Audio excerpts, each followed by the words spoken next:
You've been carrying a weight that no one can see, not just from life, not just from problems, but from being away from yourself. And maybe that is why everything feels heavier than it should. Even the simple things, even the quiet moments. There is a kind of tiredness that sleep cannot fix, a kind of pressure that follows you everywhere. And the truth is, it is not life that is making you feel this way.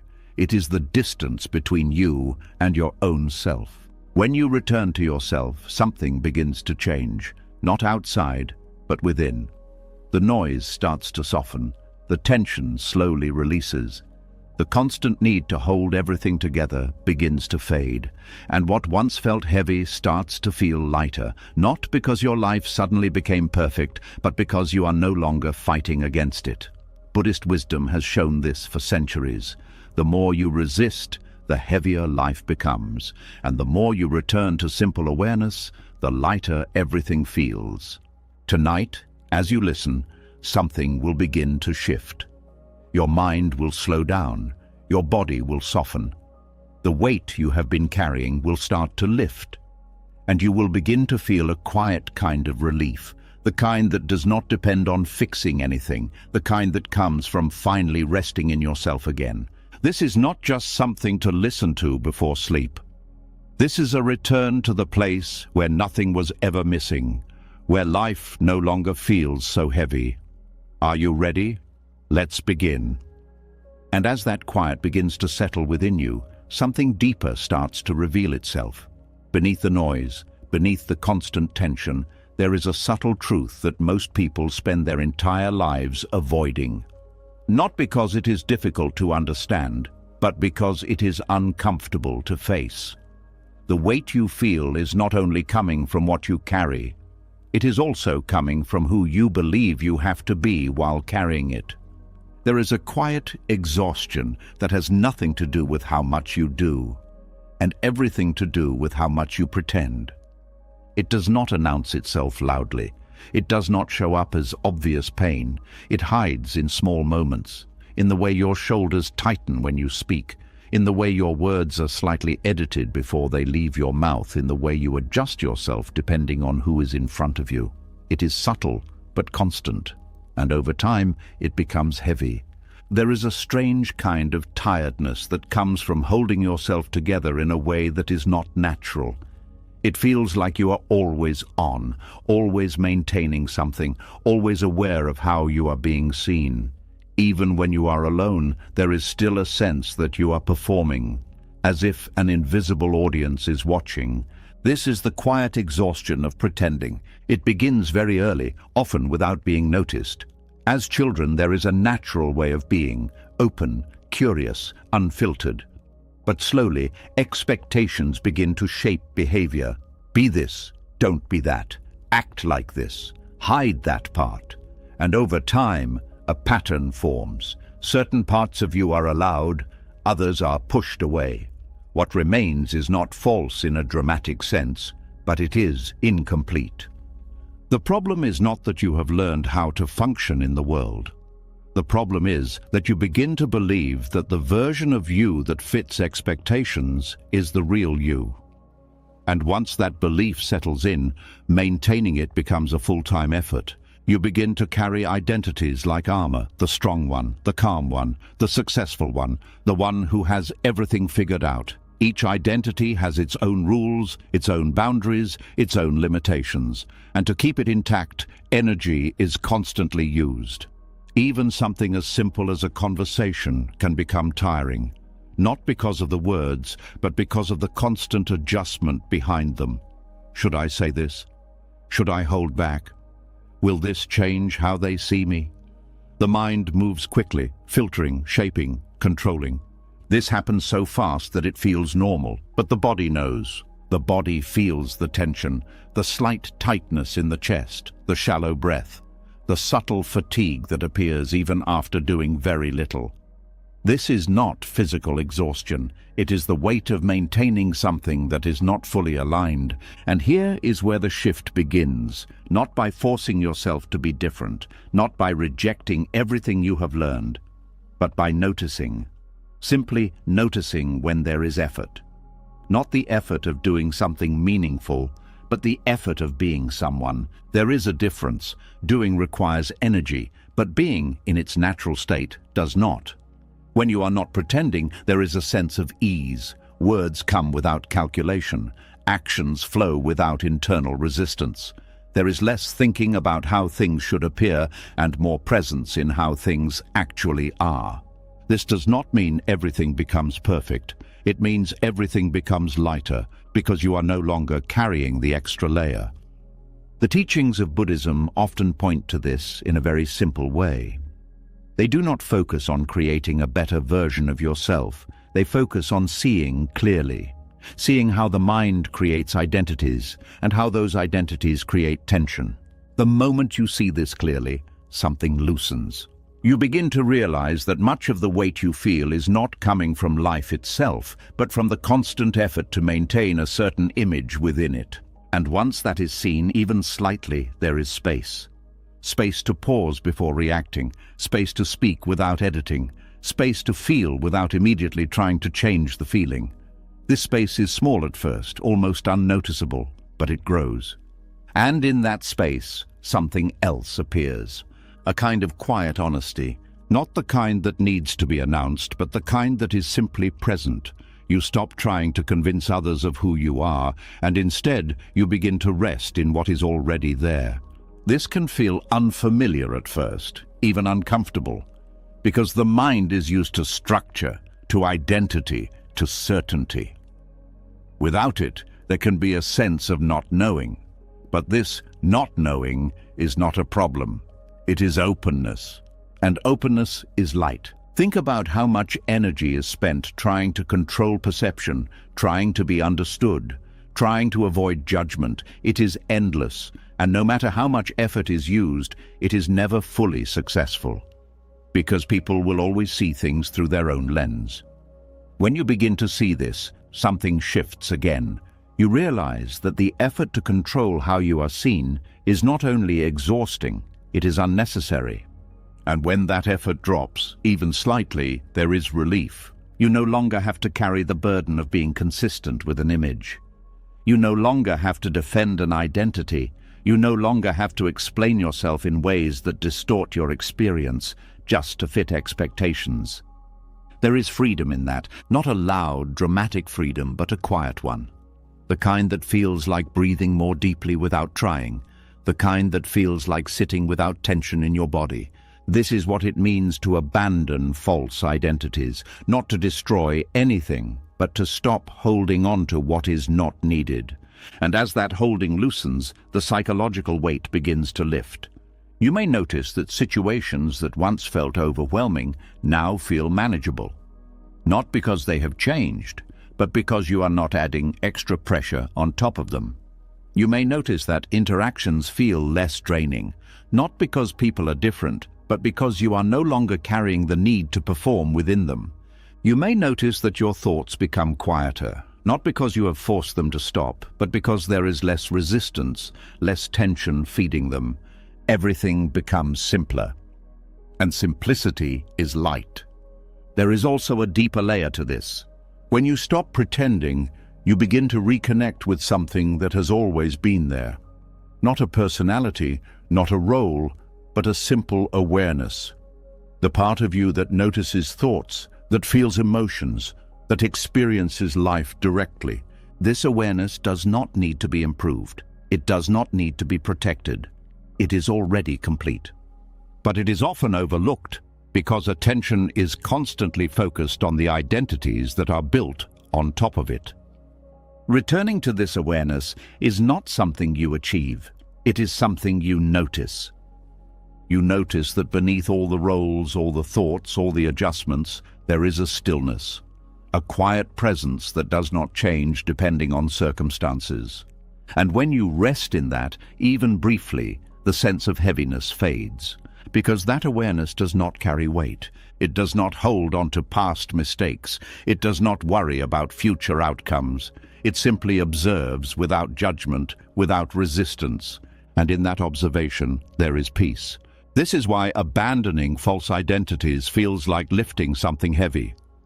because you are no longer identifying with what creates tension. You are returning to what is naturally at ease. This does not mean you stop participating in life. You still speak, act, decide, engage, but there is less attachment to how those actions define you. You are no longer trying to prove something through everything you do, and that changes everything. Life becomes less about maintaining a version of yourself and more about experiencing what is happening right now. And in that shift, something very simple but very powerful becomes clear. You were never meant to carry all of that weight. It was learned, it was built, it was maintained, and it can be released, not all at once, not perfectly, but gradually through awareness, each moment of noticing, each moment of letting go, each moment of choosing presence over performance. These moments add up. And over time, the heaviness that once felt permanent begins to dissolve, not because you have fixed yourself, but because you have stopped pretending to be someone you are not.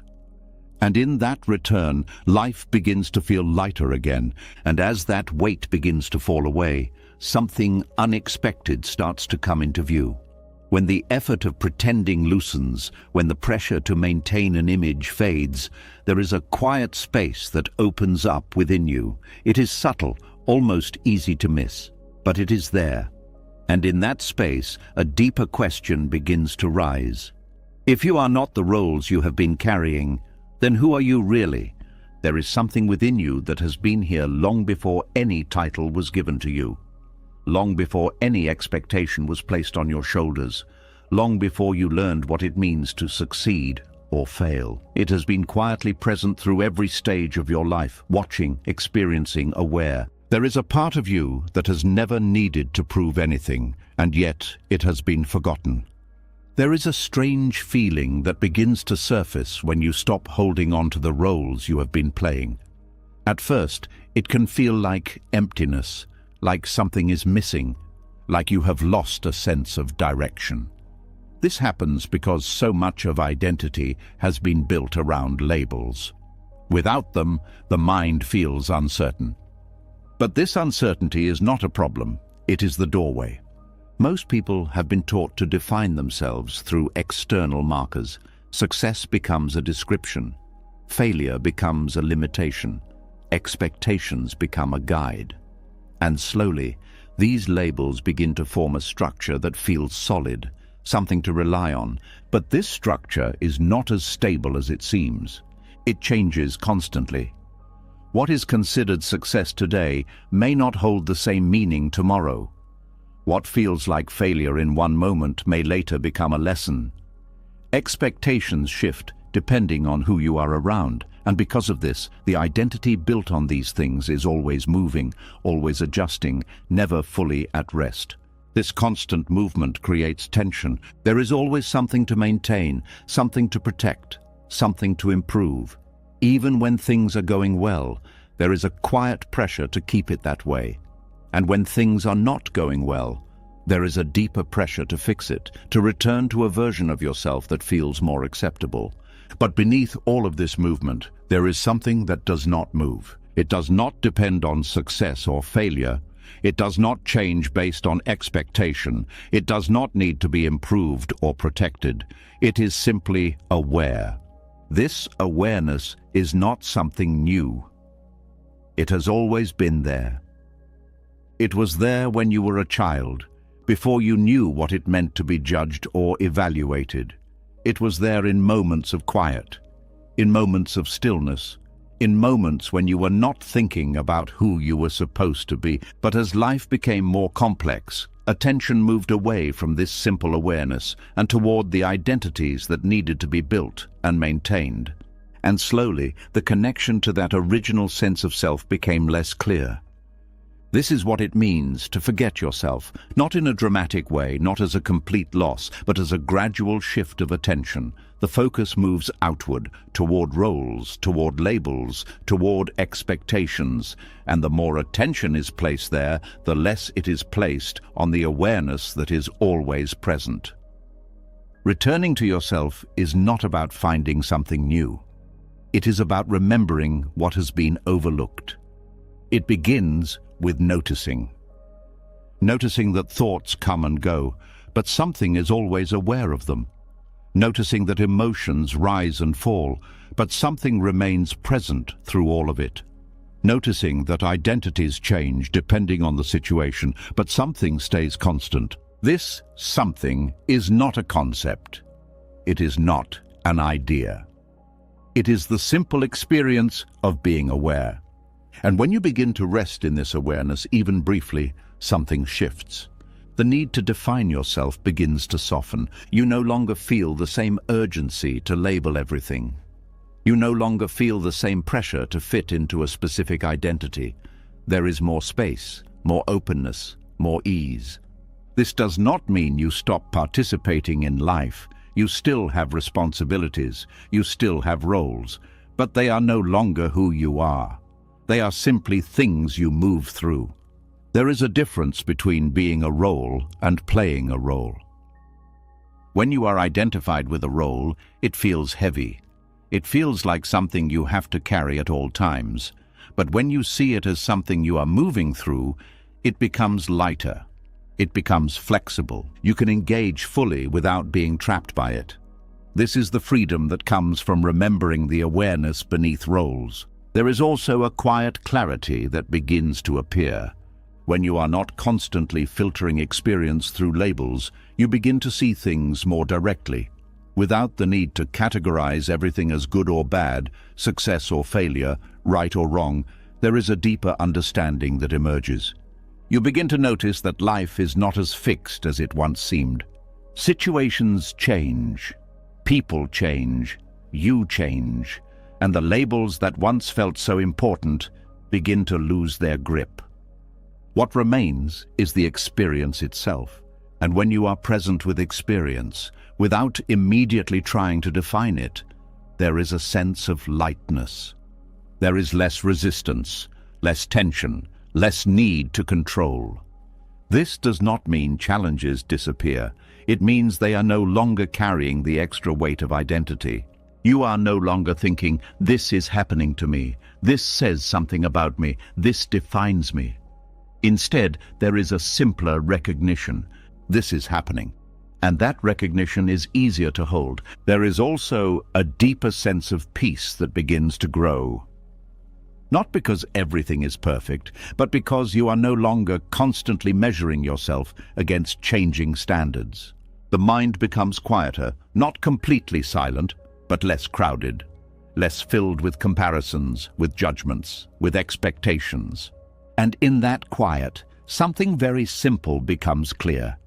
You are already here. You do not need to become anything to exist. You do not need to achieve anything to be aware. You do not need to meet any expectation to be present. This may sound obvious, but it is rarely felt. Because most of the time, attention is focused on becoming rather than being. But when you return to awareness, even for a moment, you feel it. A sense of completeness that does not depend on anything external. This is not something that needs to be maintained. It is always available. But it requires a shift in attention, from what you are doing to the awareness in which it is happening, from who you think you are to the simple fact that you are. This shift is subtle but powerful, and over time, it changes how you relate to everything. You begin to see that the labels you once held so tightly are not as important as they seemed. Success becomes something you experience, not something you are. Failure becomes something you learn from, not something that defines you. Expectations become something you can consider, not something you have to follow. There is more flexibility, more openness, more ease. And with that, the heaviness continues to fade, because you are no longer carrying the weight of being someone. You are simply being.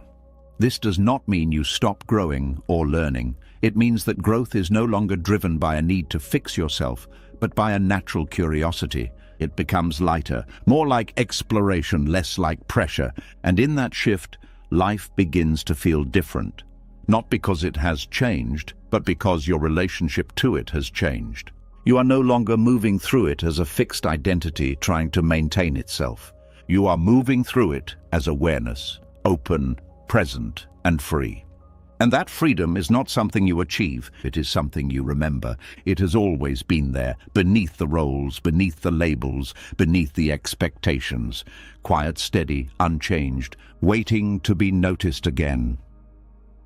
And the moment you notice it, even briefly, you understand something that words can only point to. You understand that what you have been searching for is not somewhere else. It has been here all along, beneath everything, within you. And as that quiet recognition settles in, something else begins to reveal itself. When you stop defining yourself by roles, when you rest in simple awareness, life does not suddenly become perfect. Thoughts still arise, emotions still move, situations still unfold in ways you did not plan. But there is a difference now. You begin to notice not just what is happening, but how you are relating to what is happening. And in that noticing, a deeper truth comes into view.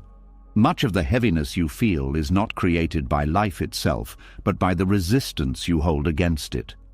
There is a subtle struggle that runs quietly beneath most experiences.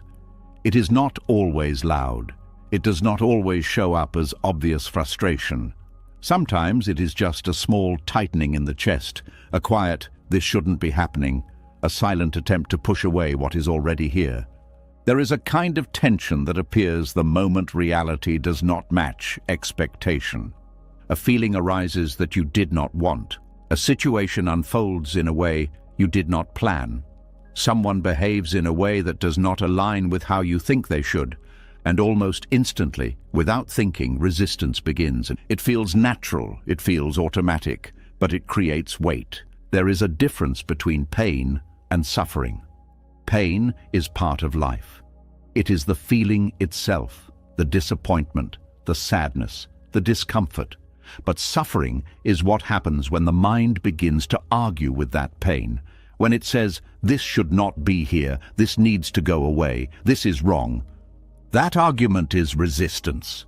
And resistance adds a second layer. The first layer is the experience itself. The second layer is the reaction to the experience. And it is this second layer that often becomes heavier than the first. Think about a simple moment. Something small goes wrong. Maybe a plan changes. Maybe a message is misunderstood. Maybe something does not go the way you expected. The initial feeling may be light, even manageable, but then the mind begins. This always happens. Why is this like this? This shouldn't be happening to me. And suddenly, what was small begins to feel large. This is how suffering grows. Not because life becomes more difficult, but because resistance multiplies the experience. The mind tries to fix, control, escape. It tries to reshape reality into something more comfortable. But in doing so, it creates tension. Because reality, in that moment, is already what it is. Fighting it does not change it. It only adds pressure. Buddhist wisdom points to this very clearly. It does not say that pain should be avoided at all costs. It says that suffering arises when there is clinging, when there is resistance to what is already present. And when you begin to see this, even slightly, something shifts. You start to notice the moment resistance begins. Not after it has already taken over, but right as it starts. A small tightening, a subtle push, a quiet rejection of what is happening. And in that moment, there is a choice. Not a dramatic choice, not a forced decision, but a gentle awareness.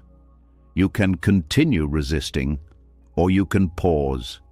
That pause is powerful, because in that pause, you stop adding the second layer. You allow the experience to be there without immediately trying to change it.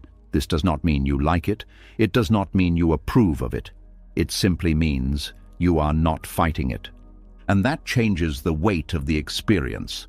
A feeling that was heavy becomes lighter. Not because it disappears, but because it is no longer being pushed against. There is a strange relief that comes from this. At first, it can feel unfamiliar. The mind may still try to jump in, to analyze, to fix, to control. But when you gently return to simply observing, something softens. You begin to see that the experience itself is not as overwhelming as the resistance to it. This is not about becoming passive. It is not about accepting everything without action. It is about seeing clearly first, before reacting. When you see clearly, your response becomes more natural. Without resistance, actions are not driven by tension.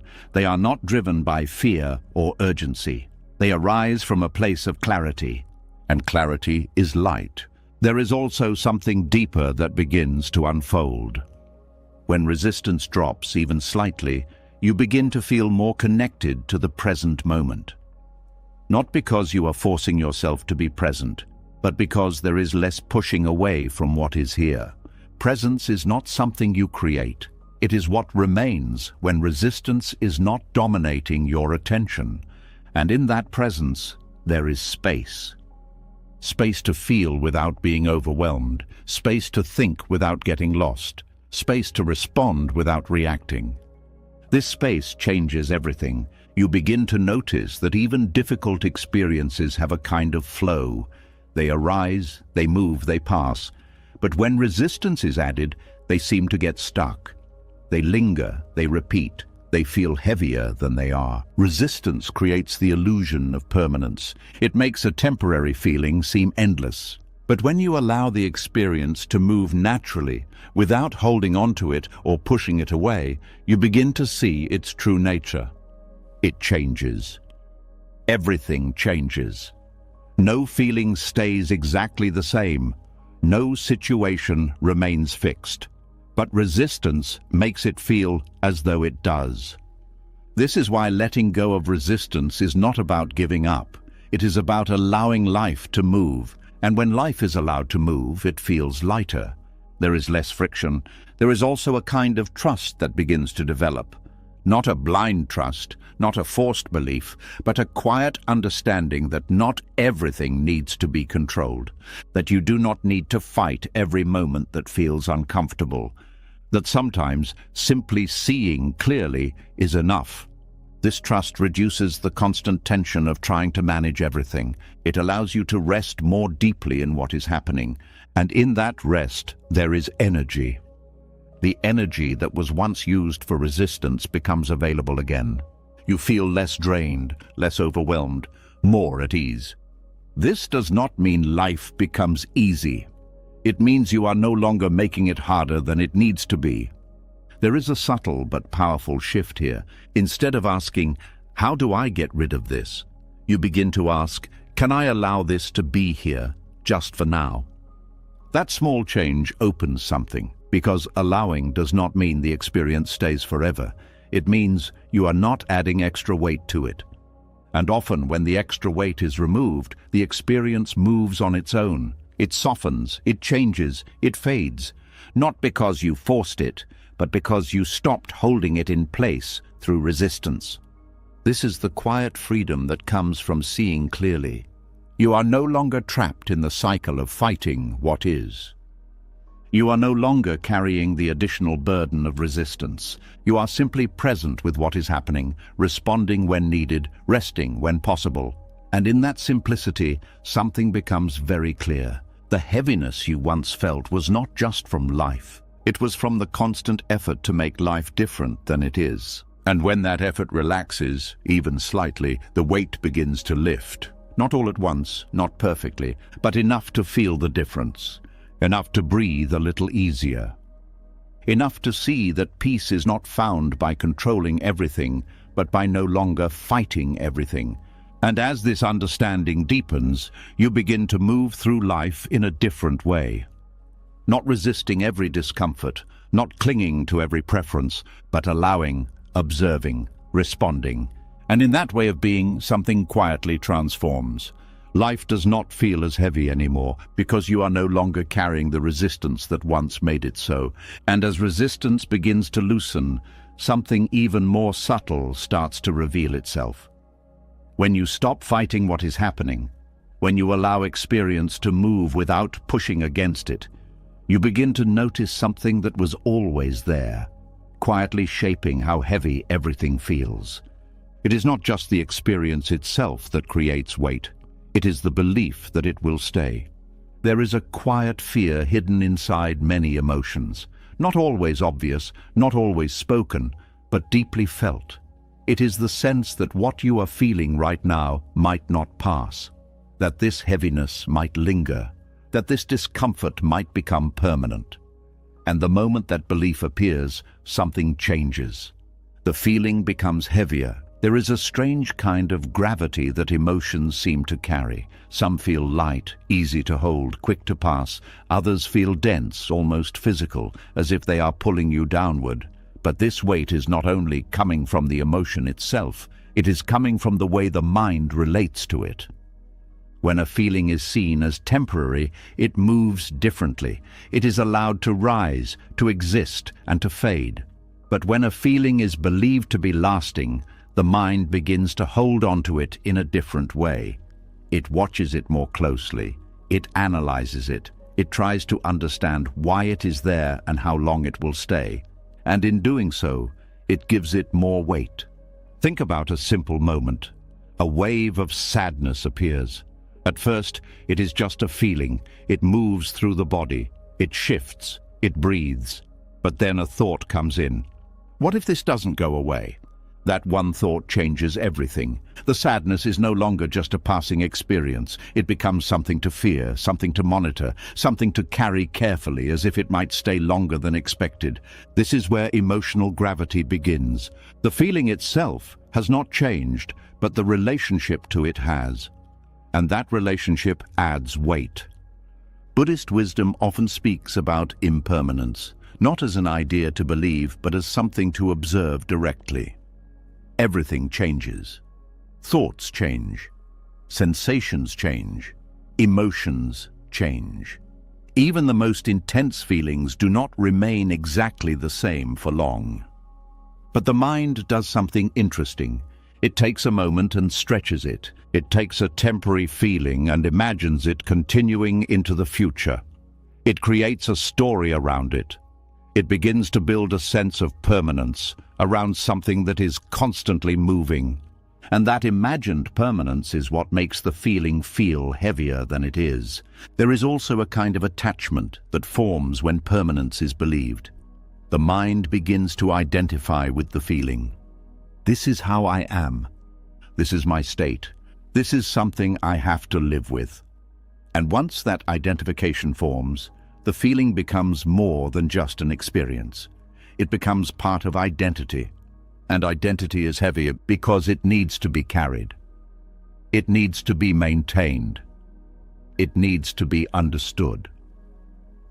But when you begin to look more closely, something becomes clear. The feeling is not fixed. Even in its intensity, it is moving. There are small shifts within it. Changes in sensation, changes in intensity, moments where it feels stronger, moments where it softens slightly. It may still be present, but it is not static. This movement is often overlooked because attention is focused on the overall experience rather than the details within it. But when you begin to observe more carefully, you start to see that no feeling is exactly the same from one moment to the next. And this changes how you relate to it.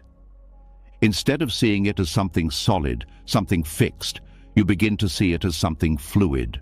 And fluid things are easier to hold. There is less fear when you see movement, less urgency to escape, less need to control. This does not mean the feeling disappears instantly. It means it becomes lighter because you are no longer treating it as permanent. There is also a deeper layer to this. When you believe a feeling will last, the mind begins to prepare for it. It creates tension in anticipation. It braces. It tightens. This anticipation adds another layer of weight. It is not just the feeling you are experiencing, but the imagined continuation of it that you are reacting to. And that imagined future often feels heavier than the present moment itself. But when you return to what is actually here, without projecting it forward, something shifts. You see the feeling as it is now, not as it might be later. And in that clarity there is space. Space for the feeling to move, space for it to change, space for it to pass in its own time. There is a quiet relief in this. Not because the feeling is gone, but because it is no longer being held in a fixed way. You are no longer trying to predict its duration. You are simply allowing it to be what it is in this moment, and that allowance reduces the weight.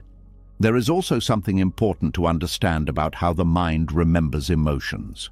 When a feeling is experienced, it leaves a kind of imprint, not the exact feeling, but a memory of it. And when that memory is revisited, it can bring back a version of the original emotion. This creates the illusion that emotions are stacking, that they are accumulating over time. But in reality, each emotional experience is new. It may be similar to previous ones, but it is not the same. What creates the sense of accumulation is the repeated revisiting of the memory. And each time the memory is revisited, the feeling is reactivated. This makes it seem as though the emotion has been continuous, when in fact it has been recreated. Understanding this changes how you relate to emotional weight. You begin to see that what feels like a long-lasting heaviness is often a series of repeated moments, each one being reactivated by thought. And when this is seen clearly, something loosens. You no longer feel as though you are carrying a single, unbroken weight. You begin to see the gaps, the spaces where the feeling is not present, the moments where it softens, the times where it disappears completely, even if briefly. And those gaps matter, because they show you that the feeling is not permanent. They show you that it moves, that it changes, that it comes and goes. And this understanding reduces fear, because what is not permanent does not need to be held so tightly. There is also a shift in how you relate to intensity. When a feeling is strong, the mind often reacts with urgency. This is too much. I can't handle this. This needs to stop. But when you understand that intensity does not mean permanence, the reaction changes. You begin to see that even intense feelings rise and fall. They may feel overwhelming in the moment, but they do not stay at that level. They peak and then they move. And when you allow that movement without resisting or trying to fix it immediately, the experience becomes more manageable. Not because it is less intense, but because it is not being held as something that will last forever. This is the quiet shift from emotional gravity to emotional flow, from heaviness to movement, from permanence to impermanence. And in that shift, something very simple becomes clear. Feelings are not the problem. The belief that they will stay is what makes them feel heavy. When that belief softens, even slightly, the experience changes. There is more space, more ease, more ability to be with what is happening without feeling overwhelmed by it. And this does not require effort. It requires noticing how the mind turns moments into permanence, noticing how it holds on to feelings as if they are fixed, noticing how that holding creates weight, and gently, without force, allowing that holding to relax. Each time it relaxes, even a little, the weight lifts. Not completely, not instantly, but enough to feel the difference, enough to breathe more freely, enough to see that what once felt heavy is not as solid as it seemed. And over time, as this understanding deepens, your relationship to emotions changes. You are no longer afraid of them in the same way. You are no longer trying to escape them immediately.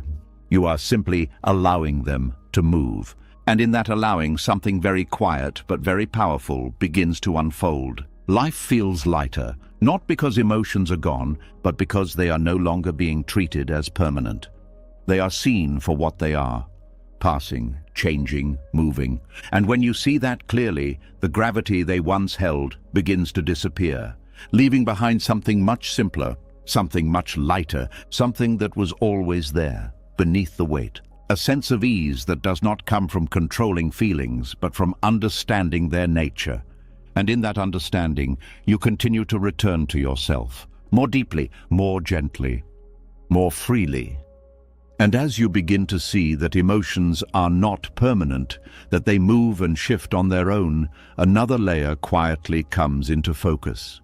Even when a feeling is allowed to move, even when you are no longer afraid of how long it will last, there is still something that can make it feel heavier than it truly is. It is not the feeling itself. It is the way the mind claims it. There is a subtle habit that happens almost instantly, so quickly that it feels natural. A feeling arises, and without noticing, a label is placed on it. My pain, my anxiety, my sadness.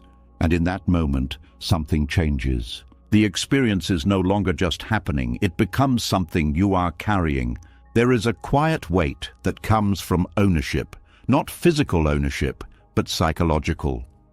The moment something is called mine, it becomes personal. It becomes attached to identity. It becomes something that needs to be managed, understood, or protected. And this is where the burden begins. There is a difference between feeling pain and calling it my pain. Feeling pain is direct. It is immediate. It exists in the moment. But calling it my pain creates a layer around it. It adds a sense of possession, a sense of self wrapped around the experience. And that layer adds weight, because once something is seen as mine, it is no longer just passing through. It becomes something you are responsible for, something you need to hold on to or get rid of or fix. The mind begins to build a story. Why is this happening to me? What does this say about me? How do I get rid of this? And suddenly, what was a simple experience becomes complicated. This is how mental ownership turns light experiences into heavy ones. Buddhist teachings often point to the idea that there is no fixed self behind experience, not in a way that denies your existence, but in a way that questions the assumption that everything that arises belongs to a solid, unchanging identity. When a feeling appears, it is not owned in the way the mind believes. It arises, it is felt, and it passes. But the mind does something different. It takes that feeling and attaches it to a sense of me. And once that attachment is made, the experience changes. It becomes something personal, something that defines you, something that needs to be dealt with. But if you look closely, something interesting becomes clear. The feeling does not actually say it belongs to you. It does not come with a label attached. It is simply there. The label is added by thought. And when that is seen, even briefly, something loosens. You begin to notice that the experience itself is not as heavy as the story around it. There is also a kind of pressure that comes from ownership. When something is seen as yours, there is an expectation that you should be able to control it. My anxiety should be managed. My sadness should be resolved. My stress should be reduced. And when control is not possible, frustration appears. Why can't I fix this? What is wrong with me? Why is this still here? This creates another layer of suffering. Not only is the feeling present, but there is also a sense of failure around not being able to change it. But when ownership is questioned, that pressure begins to fade. Instead of seeing the feeling as something that belongs to you, it becomes something that is happening.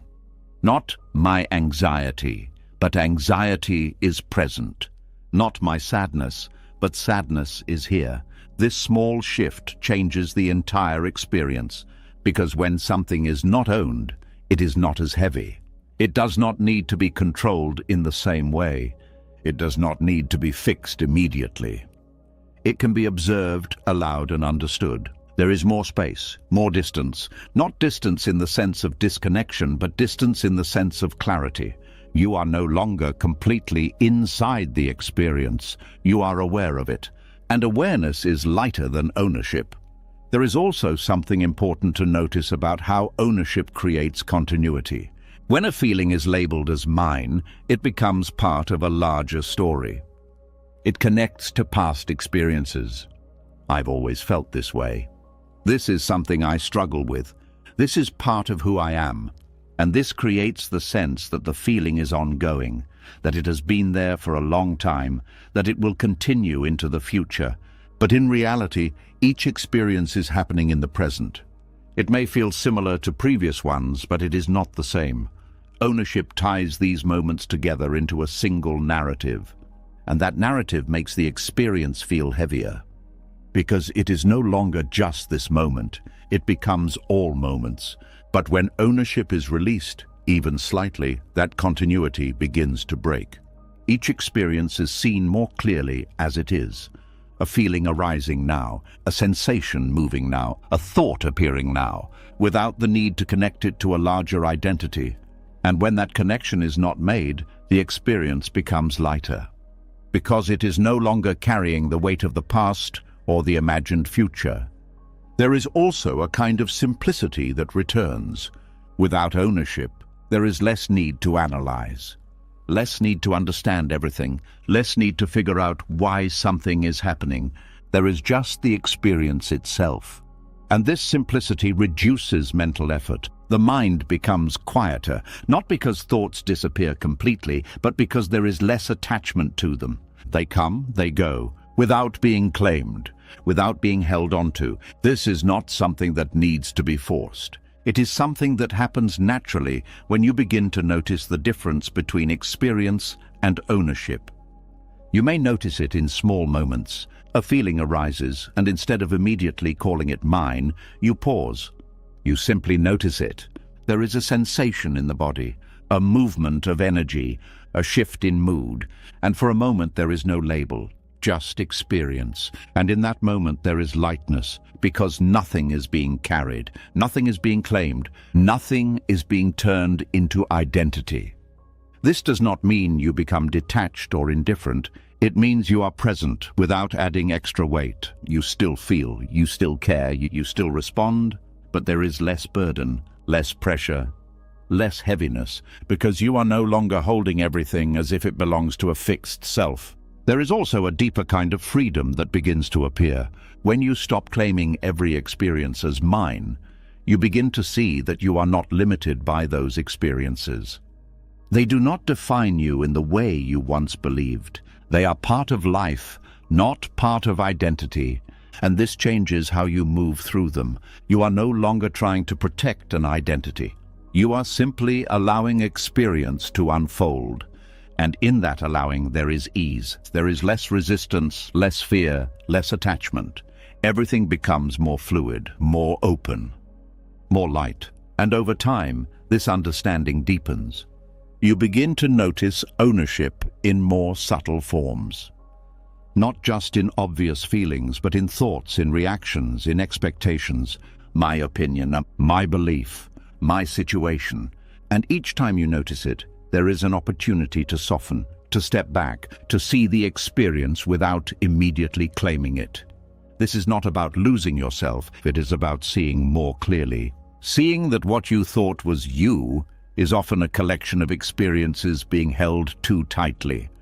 And when that grip loosens, something remains, something that does not need to be defined, something that does not need to be protected, something that is simply aware.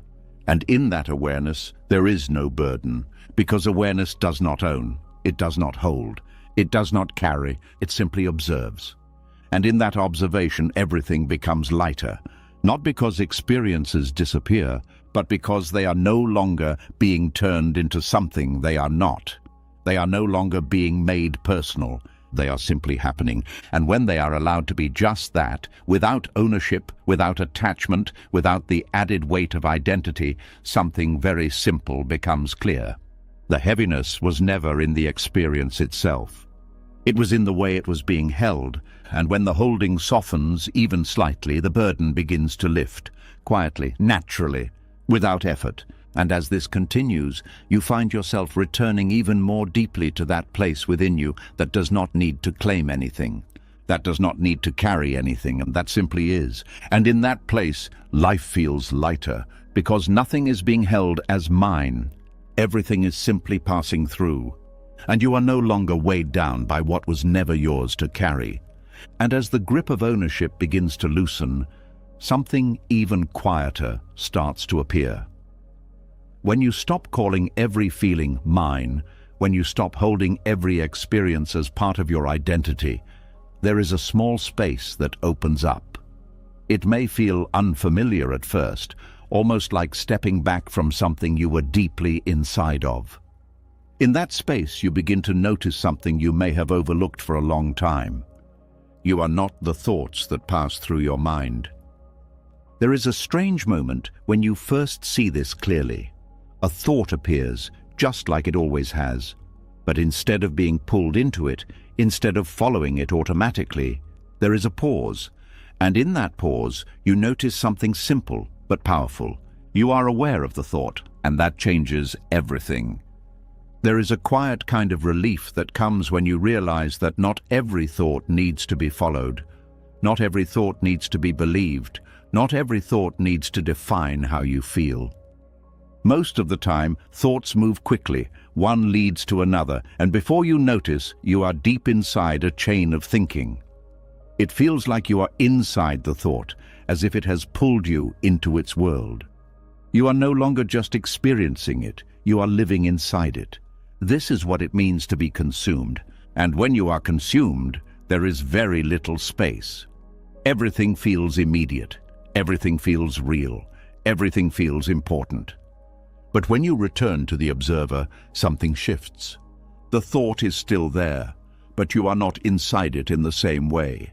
You are watching it. This is not something you create, it is something you notice. The observer has always been there. Even when you were lost in thought, there was something that was aware of that experience, but attention was focused on the content of the thought, not on the awareness itself. Returning to the observer is simply a shift in attention, from the thought to the awareness of the thought. And this shift creates space. In that space, thoughts lose some of their weight. Not because they disappear, but because they are no longer being held so tightly.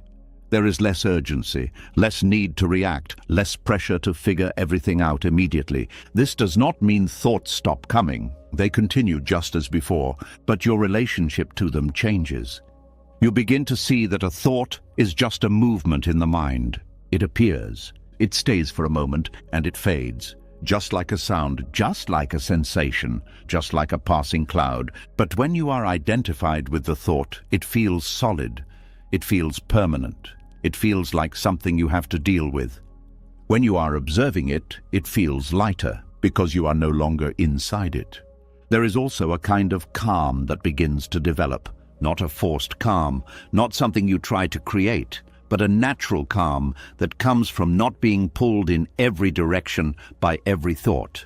You begin to notice that you can let a thought pass without following it.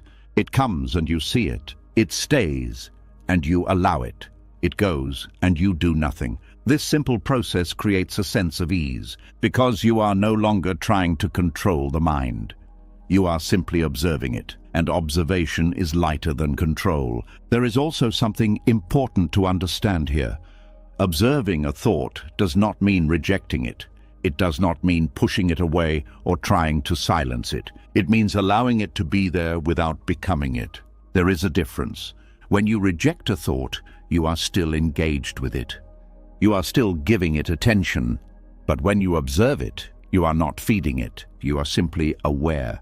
And in that awareness, the thought loses momentum and it moves on its own, without needing to be pushed, without needing to be held. This is where a deeper kind of freedom begins. You are no longer trapped in every thought that arises. You are no longer reacting to every mental movement. You are simply witnessing. And witnessing creates distance. Not a cold distance, not a disconnected distance, but a clear distance. A space where you can see things as they are. There is also a shift in how you experience emotions, because thoughts and emotions are closely connected. A thought can trigger a feeling. A feeling can trigger more thoughts, and this cycle can continue without pause. But when you return to the observer, this cycle begins to slow down. You see the thought before it fully develops. You notice the feeling before it takes over. And in that noticing, there is space to respond differently, not by forcing a change, but by not automatically continuing the pattern. This breaks the cycle, not completely, not instantly, but gradually. And as it breaks, the mind becomes quieter. Not silent, but less crowded, less reactive, more at ease. There is also a deeper recognition that begins to form. You begin to see that thoughts are not always accurate. They are not always true, and they are simply interpretations, stories, reflections of past experiences, fears, expectations. And when you observe them, You can see this more clearly. You can see that a thought is just one way of looking at something, not the only way, not necessarily the correct way. And this reduces the power that thoughts have over you because you are no longer taking them as absolute truth. You are seeing them as passing mental events. And passing things are lighter than fixed ones. There is also a kind of patience that develops. When you are not rushing to react to every thought, you begin to allow things to unfold more naturally. You do not feel the same urgency to fix everything immediately. You do not feel the same pressure to understand everything right away. You are more comfortable with not knowing, and this comfort reduces mental strain. Because the need to have everything figured out is one of the heaviest burdens the mind carries. When that need softens, even slightly, there is relief. There is also a sense of stability that begins to appear, not because life becomes predictable, but because your awareness is no longer constantly pulled in different directions. You are more grounded, more present, more steady, even when thoughts are active, even when emotions are moving. There is something within you that remains still, and that stillness is the observer. It does not change with every thought. It does not rise and fall with every feeling. It simply remains. And when you rest in that, even briefly, you feel it. A quiet sense of being, a calm that does not depend on what is happening, a lightness that comes from not being entangled. This is not something you achieve once and keep forever. It is something you return to again and again. Each time you notice that you have been pulled into thought, you gently return, not with frustration, not with judgment, but with simple awareness. Oh, I was lost in thought, and in that noticing you are already back. There is no effort required, just recognition, and each time you return, the connection becomes clearer. The observer becomes more familiar. The space becomes more natural, and over time, this changes how you experience life. You are still thinking, you are still feeling, you are still living, but there is less heaviness because you are no longer carrying every thought as if it defines you. You are no longer being pulled by every mental movement. You are simply observing, allowing, being. And in that way of being, something very simple becomes clear. You are not the noise, you are the space in which the noise appears, and that space is quiet, open, light, always here, waiting to be noticed. And the more you return to it, the less life feels overwhelming, because you are no longer lost in everything that passes through your mind. You are resting in what remains, and in that resting, there is peace. A peace that does not come from controlling thoughts, but from no longer being controlled by them. A peace that does not need to be created, but simply recognized. And as this recognition deepens, you find yourself returning more often, more easily, more naturally. Until one day, without trying, you realize something has changed. The thoughts are still there, but they no longer carry the same weight, because you are no longer inside them. You are watching them, and in that watching, life becomes lighter, quieter, more clear, and you continue to return gently and naturally back to the observer, back to yourself. And as you begin to rest more often in that quiet place of observing, something even more hidden starts to come into view. When you are no longer fully inside your thoughts, when you are watching them instead of being carried by them, you begin to notice the tone beneath them, not just what the mind says, but how it speaks to you. There is a kind of pressure that does not come from the outside world. It does not come from situations or people or circumstances. It comes from within, in a voice so familiar that it often goes unnoticed. A quiet voice that corrects, that judges, that compares, that never seems fully satisfied. And over time, this voice becomes heavy. There is a pain that is not loud, not dramatic, but constant. It shows up in small moments, in the way you speak to yourself after a mistake, in the way you replay something you said and wish you had said it differently, in the way you measure yourself against an invisible standard and feel like you fall short. It is subtle, but it accumulates. This is the quiet weight of self-rejection. It does not happen all at once. It builds slowly, through repeated moments of inner criticism. Each moment may seem small, almost harmless. A quick judgment, a slight disappointment, a passing thought of, "That was not good enough." But these moments do not disappear completely. They leave a trace, and over time these traces begin to form a pattern of seeing yourself not as you are, but as someone who needs to be fixed, improved, corrected. There is a kind of violence in this, not physical, not visible, but real, because each moment of rejection is a moment of separation. A moment where you turn away from yourself instead of toward yourself. And that turning away creates tension. You begin to feel as though you are not on your own side. As though there is something within you that is constantly watching, evaluating, waiting for you to do something wrong. This creates a kind of inner division. One part of you that is experiencing life and another part that is judging that experience. And this division is exhausting because it never fully rests. Even in quiet moments, the voice can still be there, subtle but present. You could have done better. That was not enough. You should be further along by now. These thoughts may seem normal, even helpful at times.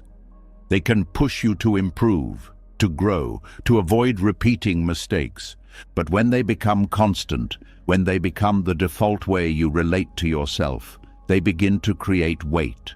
Because there is no space to simply be, everything becomes something to evaluate, something to measure, something to correct. And this constant evaluation creates tension in the body, a tightness, a restlessness, a sense that you are never fully at ease, even when nothing is wrong. This is the cost of self-rejection.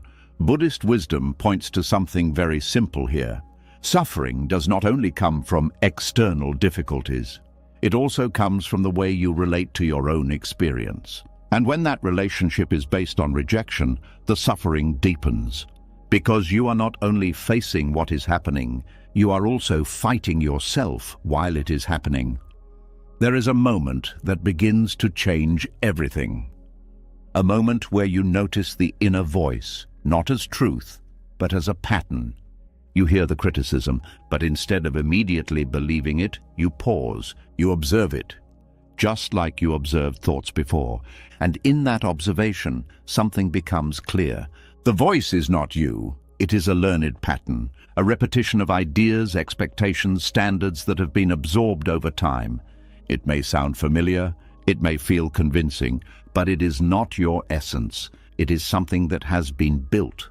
And what has been built can be seen, and what can be seen can begin to loosen.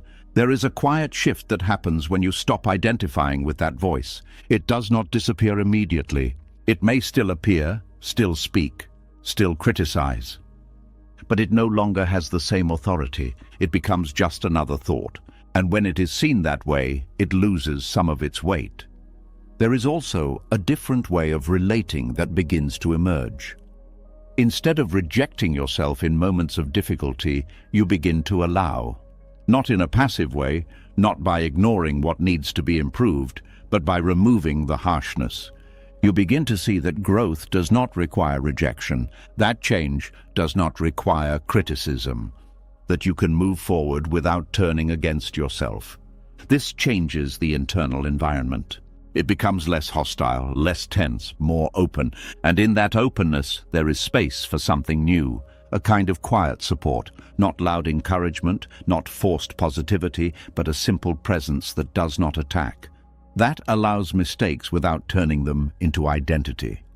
That sees imperfections without making them personal failures.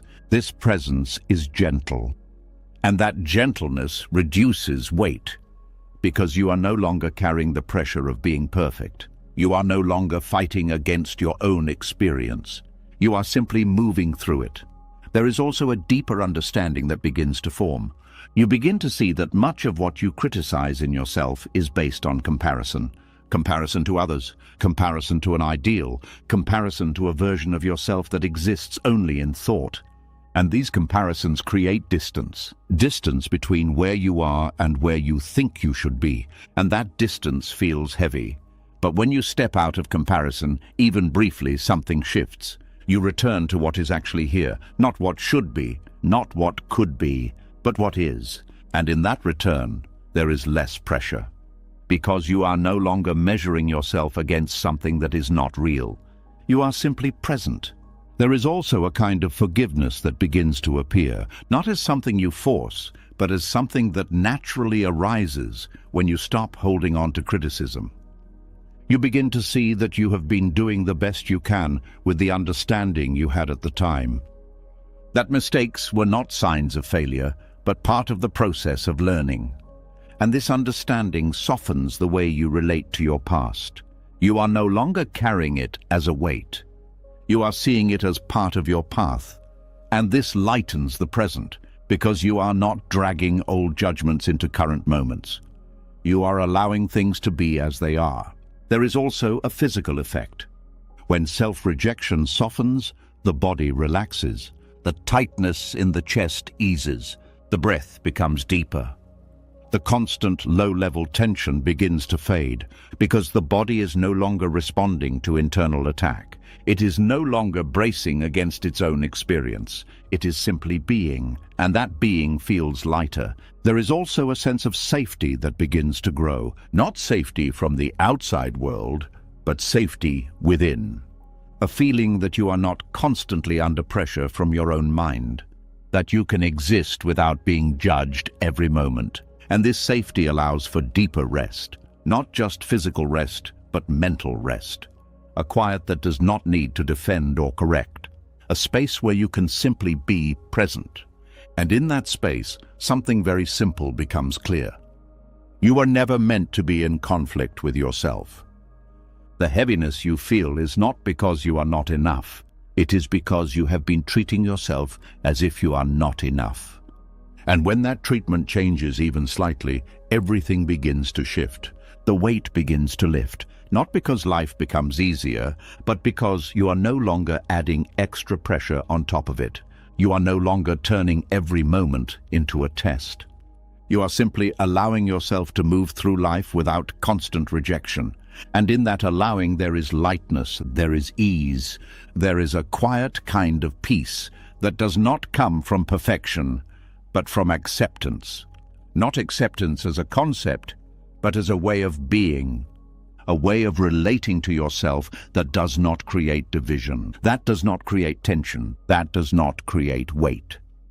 And as this way of being deepens, you find yourself returning again and again to that simple awareness, the awareness that observes without judgment, that allows without resistance, that remains steady beneath all experiences.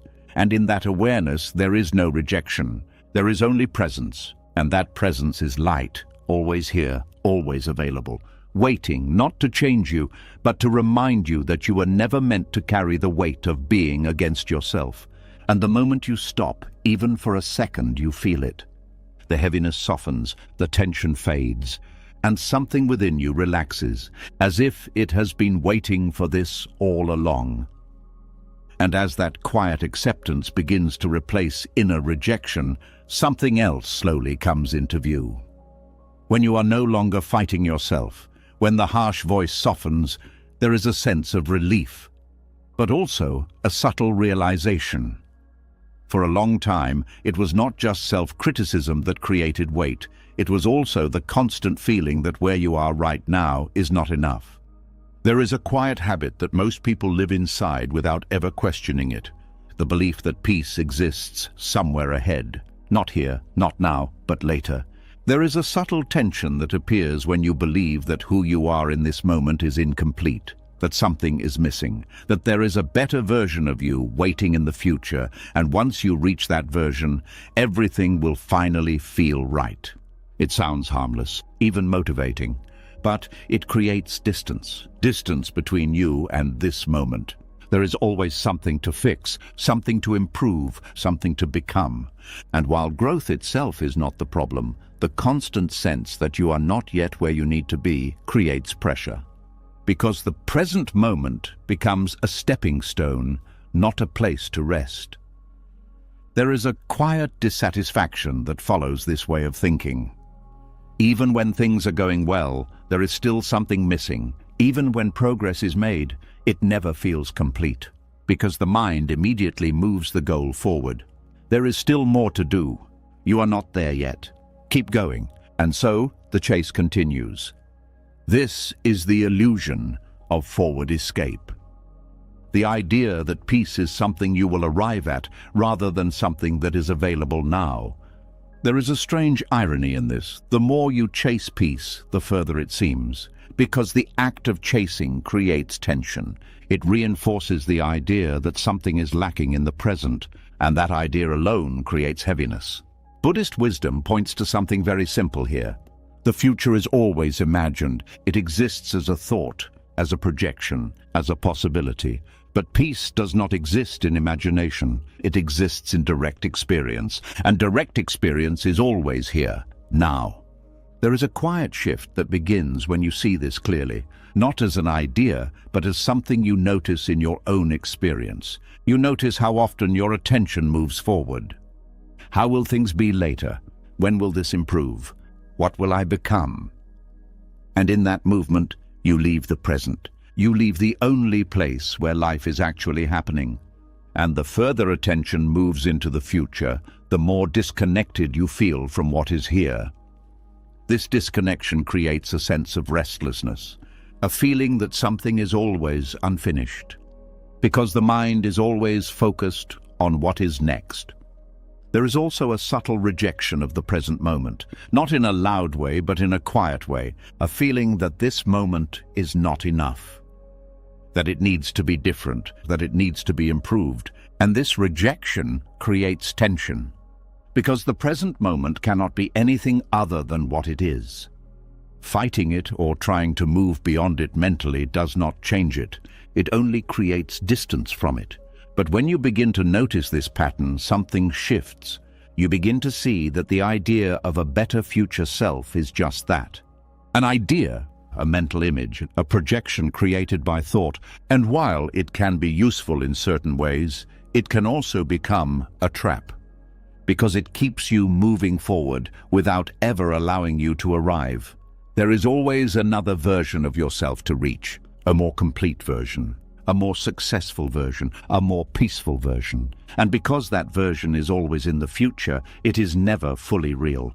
It is always just out of reach. This creates a loop. You move forward, but you never feel settled. You improve, but you never feel complete. You grow, but you never feel at rest, because rest is always postponed. There is also something else that happens. When you are constantly focused on becoming, you begin to overlook being. You overlook the simple experience of this moment, the breath, the sensations in your body, the quiet presence that is always here. These things are not dramatic. They are not exciting, but they are real. And when attention returns to them, there is a different kind of peace. A peace that does not depend on becoming something else. A peace that is already here. This does not mean you stop growing. It does not mean you abandon goals or stop improving your life. It means that growth is no longer driven by a sense of lack. It becomes something natural. Something that arises from curiosity, from interest, from engagement with life, not from the pressure to become enough. There is a difference between growing because you are not enough and growing because you are already whole. One creates tension, the other creates flow. When you grow from a place of lack, every step feels heavy because it is tied to identity. It is tied to proving something. But when you grow from a place of presence, every step feels lighter, because it is not about becoming someone else. It is about expressing what is already here. There is also a quiet relief that comes from letting go of the need to arrive, the need to reach a final state, the need to become complete, because you begin to see that life is not a destination. It is a continuous unfolding. There is no final version of you that you need to reach in order to be at peace. Peace is not at the end. It is in the way you relate to each moment. And when you stop postponing it, you begin to feel it, not as something dramatic, but as a subtle ease, a quiet sense of enoughness, right here, right now. There is also a change in how you experience time. When you are always focused on the future, time feels fast. It feels like something you are chasing, something that is slipping away.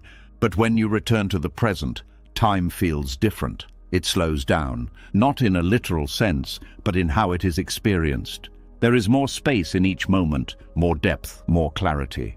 And in that space there is less urgency, less pressure, less need to rush. Because you are no longer trying to get somewhere else, you are here, fully. There is also a deeper kind of trust that begins to develop. Not a blind trust that everything will go perfectly, but a quiet understanding that you do not need to control every step of your path. That life unfolds on its own. That growth happens naturally when you are present. That becoming does not need to be forced. And this trust reduces the constant tension of trying to manage everything. It allows you to move forward without carrying the weight of expectation. There is also something important to notice about satisfaction. When you are always focused on the future, satisfaction is delayed. It is something you will feel later, when things are better, when you are better. But later never arrives in the way you expect, because when you reach that point, the mind creates another goal, another version, another place to go, and so satisfaction remains out of reach. But when you return to the present, satisfaction becomes available, not as a permanent state, but as a moment-to-moment experience, a simple recognition that this moment is enough, that you are enough, not in a perfect way, but in a complete way, and that recognition brings peace. There is also a kind of freedom that comes from letting go of the future as a place of escape, because you are no longer running from the present. You are no longer trying to get away from what is here. You are simply here. And in that presence, there is clarity. You see things more directly. You respond more naturally. You are less influenced by imagined outcomes. Because you are not living in those outcomes. You are living in what is actually happening. And this changes everything. Life becomes less about reaching and more about experiencing. Less about becoming and more about being. Less about escaping and more about allowing. And in that shift, something very simple becomes clear. The peace you were looking for in the future was never there. It was always here, hidden beneath the constant movement of the mind, hidden beneath the belief that you needed to become something else. And the moment that belief softens, even slightly, the distance disappears. You are no longer chasing, you are no longer escaping. You are simply present, and in that presence, life feels lighter. Not because everything is resolved, but because you are no longer carrying the weight of needing it to be. You are here, fully, without needing to be somewhere else, and that is enough, more than enough. It is everything, and as you rest in that, you begin to see that the journey you thought was ahead of you has always been right where you are, waiting, not for you to arrive, but for you to stop leaving.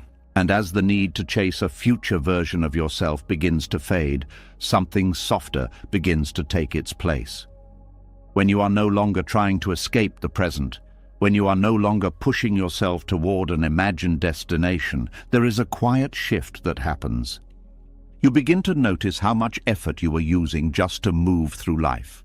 Not the effort of doing something meaningful, but the effort of forcing everything, forcing decisions, forcing clarity, forcing yourself to feel a certain way, forcing life to follow a direction you have already planned in your mind. And when that forcing begins to loosen, something unexpected appears. Things begin to move more naturally. There is a quiet tension that most people carry without realizing it. It is not always visible, but it is always present. It shows up in the way you think, in the way you act, in the way you try to control outcomes. It feels like you are always pushing against something, trying to make things happen, trying to keep things from falling apart, trying to become someone. This constant pushing creates weight. Even simple actions begin to feel heavy. Decisions feel complicated. Tasks feel draining, because they are not just actions. They are efforts layered with pressure. Pressure to get it right. Pressure to move forward. Pressure to not fall behind.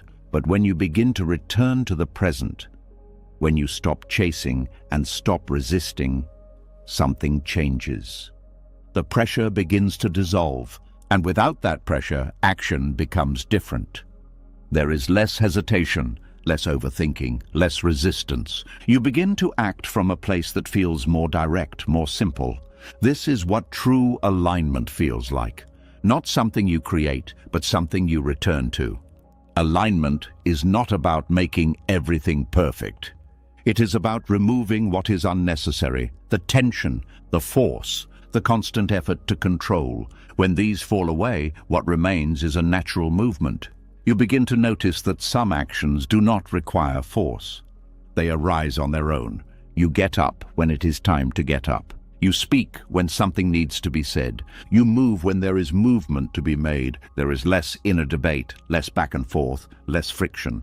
This does not mean you stop making decisions. It means decisions become clearer because they are not clouded by pressure. There is a difference between acting from force and acting from clarity. When you act from force, there is tension behind it, a need to prove something, a fear of getting it wrong, a pressure to achieve a certain outcome.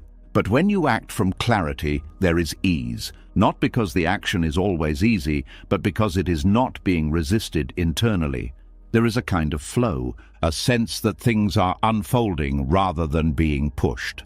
This flow is often misunderstood. People think it means everything becomes effortless in the sense of no challenge. But that is not what it is.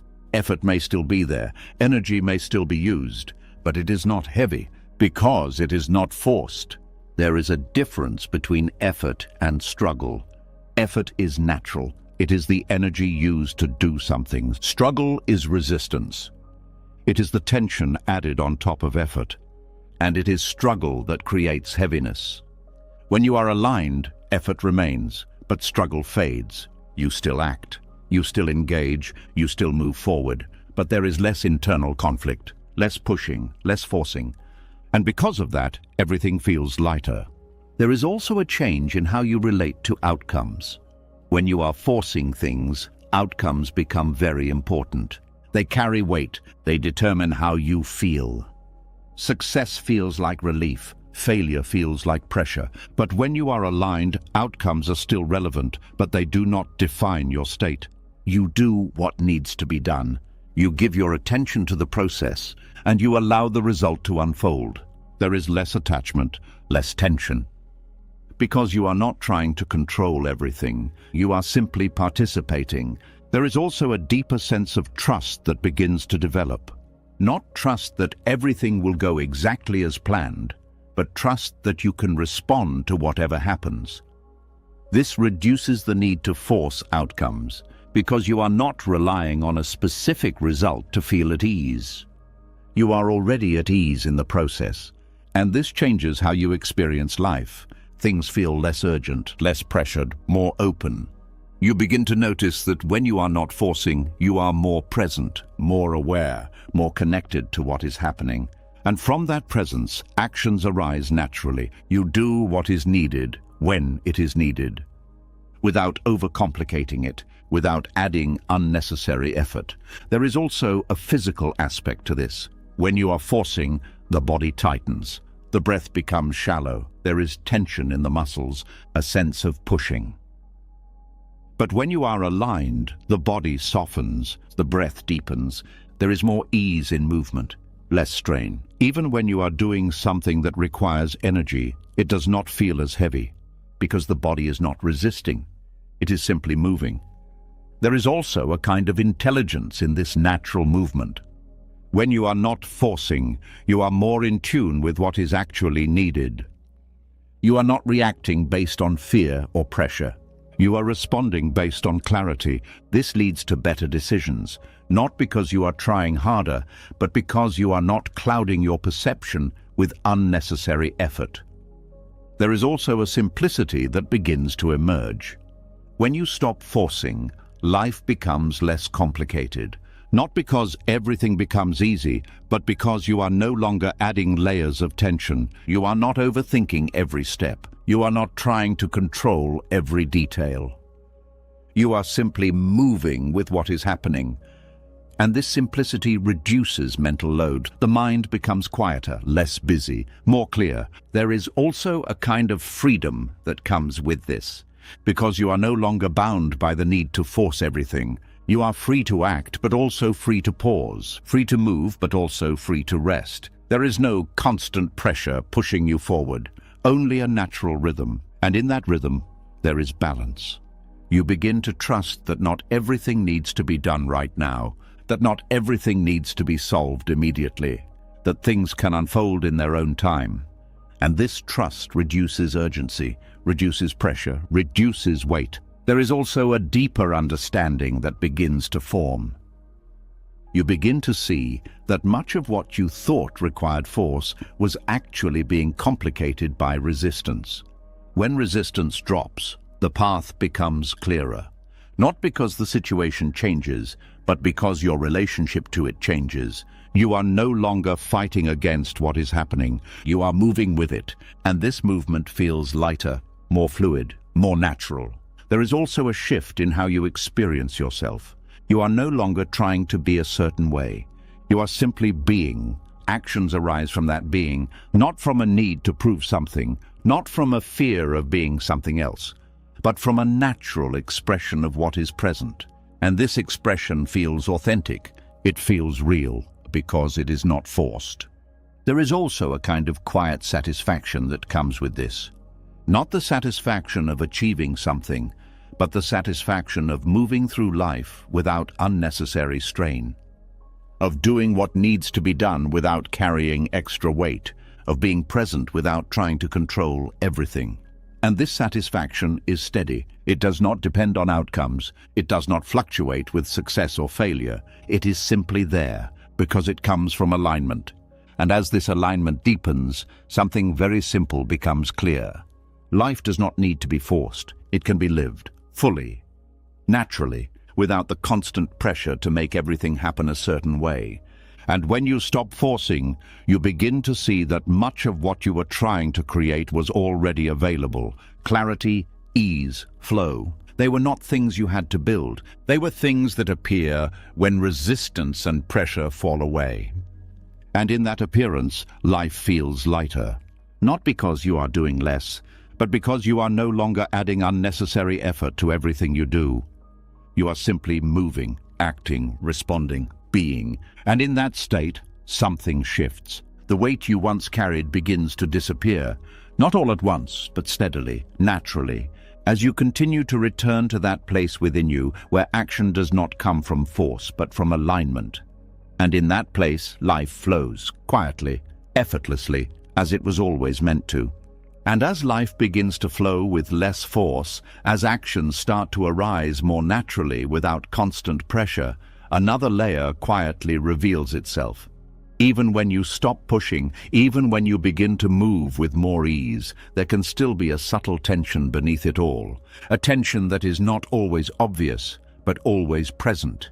The need to control. There is a quiet tightening that happens when things feel uncertain. It does not always show up as panic or fear. Sometimes it is just a small urge to adjust, to fix, to manage, to make sure everything stays within a certain direction, and over time this urge becomes exhausting. There is a kind of fatigue that does not come from doing too much, but from trying to control too much.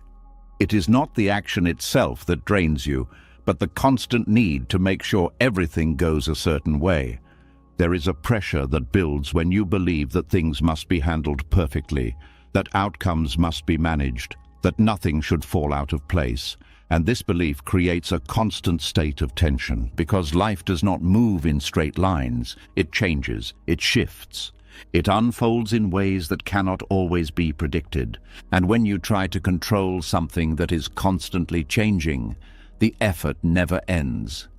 There is always something to monitor, something to adjust, and something to worry about, and this creates a continuous drain. The mind becomes busy, not just with thinking, but with managing, planning ahead, replaying the past, trying to prepare for every possible outcome. And even when nothing is happening, the mind is still working, still trying to stay ahead, still trying to keep everything under control.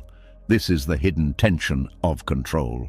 It feels like responsibility, it feels like awareness, but beneath it there is strain because control is not stable. It requires constant effort. There is also a fear that sits quietly underneath the need for control. The fear of things going wrong, the fear of uncertainty, the fear of not being able to handle what comes next. And to avoid that fear, the mind tries to stay in charge. It tries to predict, to plan, to prevent. But this creates another layer of pressure, because no matter how much you plan, there are always things you cannot control. And when those things happen, the mind tightens even more, trying harder, pushing more, adding more effort. This is where fatigue deepens, not from life itself, but from the constant attempt to manage it. There is a moment that begins to change everything, a moment where you notice the effort. Not the action, but the strain behind it, the subtle tension in your body, the tightness in your thoughts, the feeling that you are holding something together. And in that noticing, something shifts. You begin to question, do I really need to control this? Not in a careless way, not by ignoring what matters, but by seeing clearly what is actually within your influence and what is not. There is a difference. Some things require action, some things require attention, but many things are simply unfolding. And trying to control them does not change the outcome. It only adds tension. When you begin to see this, even slightly, the grip loosens. You stop holding everything so tightly. You allow some things to be as they are. And in that allowing, there is relief. There is less pressure, less urgency, less need to manage every detail. This does not mean you stop caring, and it means you stop over-controlling. You still act where action is needed, but you do not carry the weight of trying to control everything. There is also a shift in how you relate to uncertainty. Before, uncertainty felt uncomfortable, something to avoid and something to fix. But when control begins to soften, uncertainty becomes different. It becomes space, space for things to unfold, space for life to move. And this space is lighter than control because it does not require constant effort. It allows movement. There is also a deeper trust that begins to grow. Not a blind trust that everything will go perfectly, but a quiet understanding that you do not need to control everything to be okay. That you can respond to what happens. That you do not need to prevent every possible outcome. And this trust reduces the constant tension of trying to stay ahead. You are no longer living in anticipation, you are living in presence. And presence is lighter. There is also a physical change that happens. When control softens, the body relaxes. The breath becomes deeper, the shoulders drop, the constant low-level tension begins to fade. Because the body is no longer bracing, no longer preparing for every possible scenario. It is simply here, responding to what is actually happening, not what might happen. This reduces fatigue, not because you are doing less, but because you are carrying less. There is also a change in how you experience time. When you are trying to control everything, time feels tight. There is always something to do, something to prepare, something to manage. But when control softens, time opens. There is more space in each moment, more ease, less rushing. Because you are not trying to get ahead of life, you are moving with it. There is also a kind of clarity that appears. When you are not overwhelmed by the need to control, you can see things more clearly. You can respond more directly, without overthinking, without adding unnecessary layers. And this clarity leads to better action. Not forced action, but natural action. The kind that arises from understanding rather than pressure. There is also a quiet freedom in letting go of control. Because you are no longer bound by the need to manage everything. You are free to act when needed, free to pause when needed, free to allow things to unfold. This freedom is not chaotic, it is balanced. It comes from understanding the difference between what you can influence and what you cannot. And staying with that understanding, there is also a deeper realization that begins to form. Much of the control you try to hold is not actually necessary. Life has its own movement, its own rhythm. And when you stop interfering with it constantly, you begin to see that things still happen, things still unfold, not always as planned, but often in ways that are workable. And this reduces the need to control, because you see that control was not the source of stability. It was the source of tension. there is also a shift in how you experience yourself. You are no longer the one who has to manage everything. You are simply part of the process, participating, responding, allowing, and this reduces the pressure of identity. You are no longer defined by how well you control things. You are simply present with what is happening. And that presence is lighter. There is also a kind of quiet peace that comes with this. Not because everything is under control, but because you are no longer trying to make it so.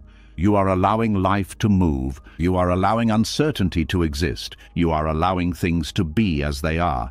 And in that allowing there is ease. There is less resistance, less tension, less fatigue, because you are no longer fighting the natural movement of life. You are moving with it. And as this becomes more natural, something very simple becomes clear. The exhaustion you once felt was not from life itself. It was from trying to control what could not be controlled. And when that effort softens, even slightly, the weight begins to lift. Not all at once, but enough to feel the difference, enough to breathe more freely, enough to see that peace is not found in control, but in letting go of the need to control. And as you continue to return to that understanding, again and again, something changes. Life feels lighter. Not because it is perfectly managed, but because it is no longer being held so tightly. And in that looseness there is flow, there is ease, there is rest.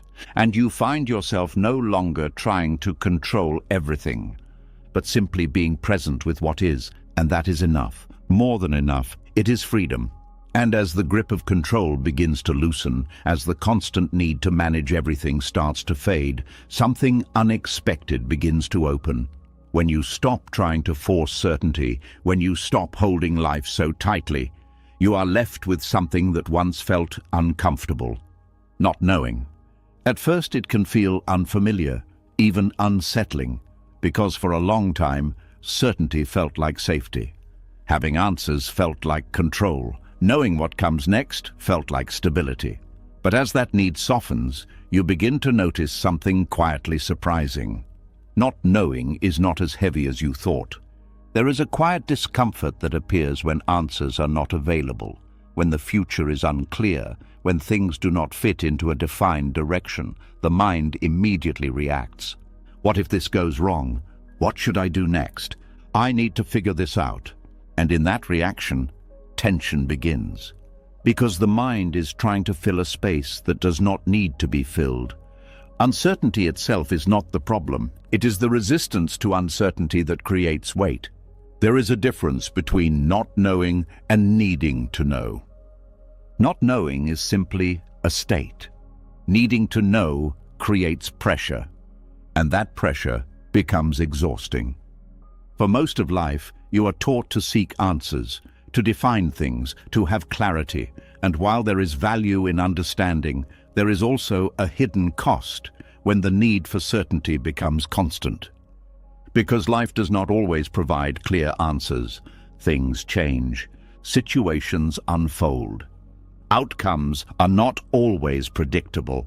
And when you expect certainty in a world that is constantly moving, there is always tension. There is always something unresolved, something unfinished, something to figure out. But when you begin to allow not knowing, something shifts. The tension softens, the urgency fades, because you are no longer trying to force clarity where it does not exist. There is also a quiet kind of openness that comes with uncertainty. When you do not know what will happen next, there is space. Space for possibilities, space for things to unfold in ways you did not plan. This space can feel uncomfortable at first, because the mind prefers structure, it prefers knowing, it prefers predictability. But that preference creates limitation, because it narrows your experience to what you expect. When you release that need, even slightly, your experience becomes wider, more open, more fluid. You are no longer confined to a single path. You are allowing life to reveal itself. There is also a deeper kind of presence that emerges. When you are not focused on figuring out the future, your attention returns to what is here, this moment, this breath, this experience. And in that presence, there is a different kind of clarity, not the clarity of having answers, but the clarity of being aware.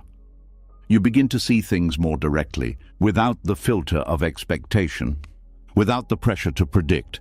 This makes your responses more natural, more grounded, because they are based on what is actually happening, not on what you think might happen. There is also a quiet freedom in not knowing, because you are no longer bound by the need to be right. You are no longer carrying the pressure of having everything figured out. You are simply exploring, learning, moving through life without the constant need to define it. This freedom is light, because it removes a large burden, the burden of certainty. There is also a shift in how you experience mistakes. When you believe you need to know everything, mistakes feel heavy. They feel like failures, signs that you were wrong. But when you allow not knowing, mistakes become different. They become part of the process, part of learning, part of movement. They are no longer something to avoid at all costs. They are something to move through, and this reduces fear, because you are not trying to get everything perfect. You are simply allowing yourself to experience. There is also a deeper trust that begins to grow. Not trust in a specific outcome, but trust in your ability to handle what comes. When you are not trying to predict everything, you begin to see that you can respond to what arises, that you do not need to know everything in advance, that you can meet life as it happens, and this trust reduces the need for control. Because you are no longer trying to prevent every possible outcome. You are simply present, ready to respond. There is also a change in how you experience decisions. When you need certainty, decisions feel heavy. You try to analyze every possibility. You try to predict every outcome. You try to choose the perfect path. But when you allow not knowing, decisions become simpler. You choose based on what is clear now, not based on trying to control the future. And this reduces mental strain, because you are not trying to calculate everything. You are simply moving forward. There is also a kind of quiet peace that appears. Not because everything is known, but because you are no longer resisting the unknown. You are allowing it. And in that allowing there is ease, there is less tension, less urgency, less pressure, because you are not trying to hold something that cannot be held. There is also a deeper understanding that begins to form. Certainty is not always real. Much of what you think you know is based on assumptions, on past experiences, on patterns. But life is always changing, and what feels certain now can shift at any moment. When you see this clearly, the need for certainty softens, because you realize it was never as solid as it seemed, and this makes uncertainty less threatening, more natural, more part of life. There is also a kind of curiosity that begins to replace fear.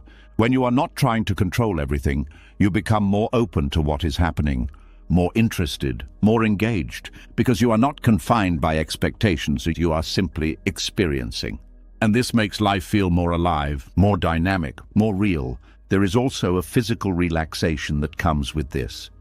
When you are not trying to figure everything out, the body softens, the breath becomes deeper, the constant tension begins to fade, because the mind is not pushing, not forcing, not trying to resolve everything. It is simply allowing.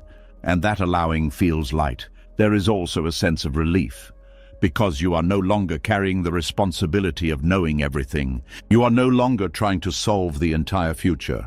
You are simply here, in this moment, responding to what is present. And that is enough, more than enough. There is also a deeper connection to life, because when you are not focused on certainty, you are more open to experience. You notice more. You feel more, you are more present, and this presence brings a different kind of richness, not based on knowing, but based on being. There is also a shift in how you see yourself. You are no longer the one who has to have all the answers. You are simply someone moving through life, learning, experiencing, growing, without needing to define everything. And this reduces pressure, because you are not trying to be perfect, you are simply being. There is also a quiet confidence that begins to grow. Not the confidence of certainty, but the confidence of presence.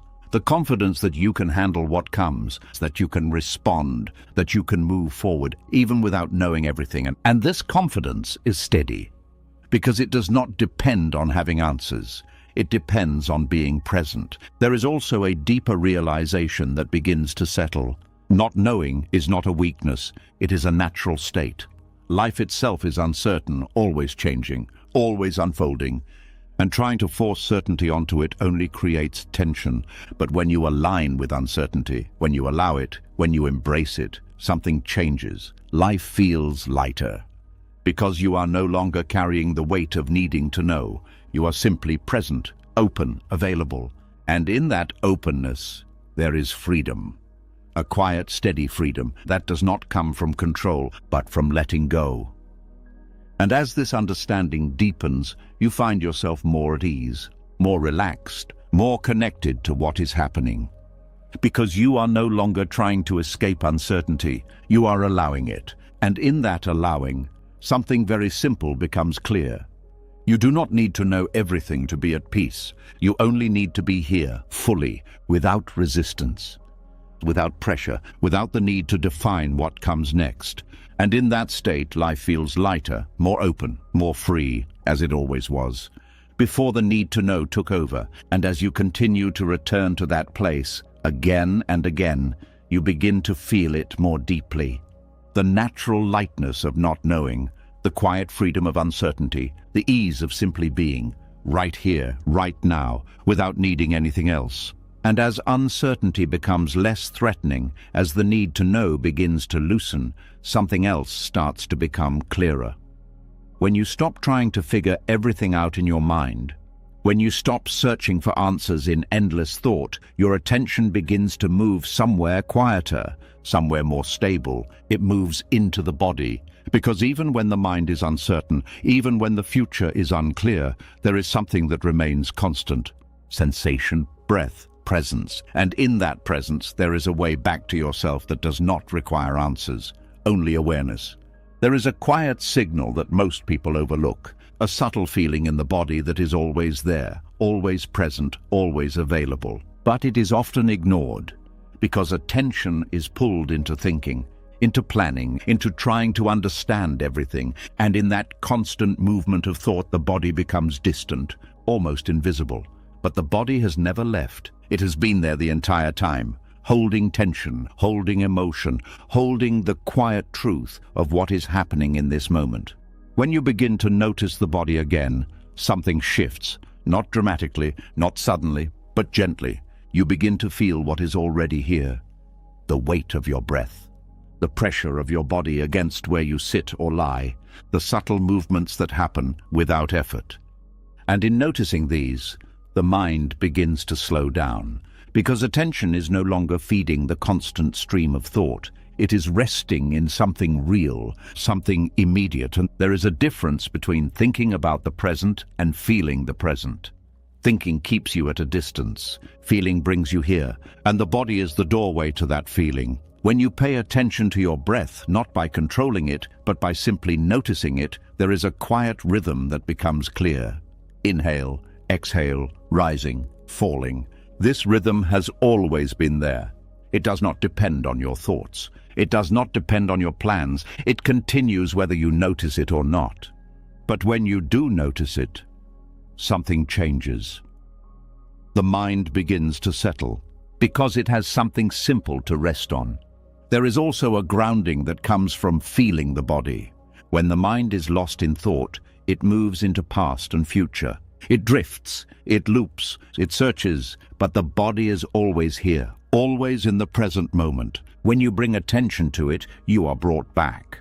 Not through effort, but through awareness. You begin to feel your hands, your feet, the subtle sensations that are usually ignored. And in that feeling, there is stability.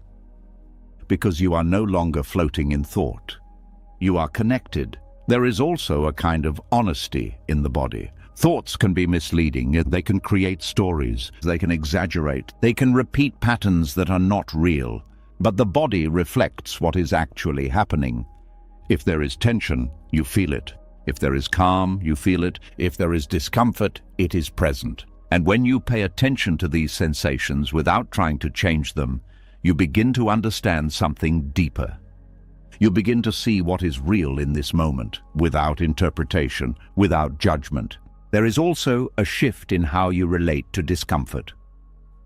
When something feels unpleasant, the usual reaction is to resist it, to avoid it, to push it away. But when you bring attention to the body, when you allow yourself to feel what is there without immediately reacting, something changes.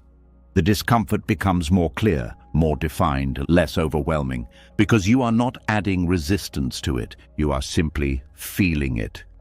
And in that feeling, the intensity often softens, not because you are forcing it to change, but because you are no longer fighting it. There is also a deeper connection between the body and emotion.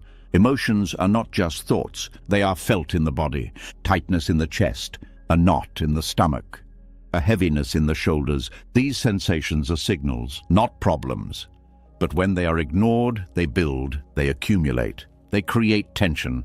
But when you bring awareness to them, when you allow yourself to feel them fully, something begins to release, not always immediately, but gradually, because you are no longer holding them unconsciously. You are allowing them to be seen. There is also a simplicity in this practice. It does not require complex understanding. It does not require perfect conditions. It only requires attention, simple attention. Noticing what is already happening, feeling what is already present. And this simplicity makes it accessible at any moment. You do not need to change your environment. You do not need to stop what you are doing. You can bring awareness to your breath while walking, while sitting, while listening, and in doing so, you reconnect. Again and again. There is also a quiet patience that develops. When you stay with the body, when you stay with sensation, you begin to move at a different pace. Not rushed, not forced, but steady. Because the body does not move at the speed of thought. It moves at the speed of life. And when you align with that, there is less urgency, less pressure, more ease. There is also a sense of safety that begins to grow. When you are lost in thought, the mind often creates scenarios, imagined problems, future concerns. But when you return to the body, you return to what is actually happening. And often, in this moment, there is nothing wrong. There is breath, there is presence, there is life. And this recognition brings calm, because you are no longer reacting to imagined situations. You are grounded in reality. There is also a deeper sense of being. When you are connected to the body, you are not just thinking about life. You are experiencing it directly, without filters, without layers.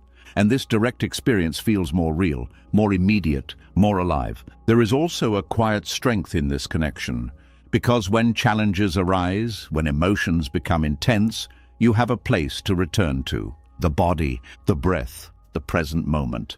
And in returning, you are not escaping, you are grounding, you are stabilizing. You are creating space. Space to respond rather than react.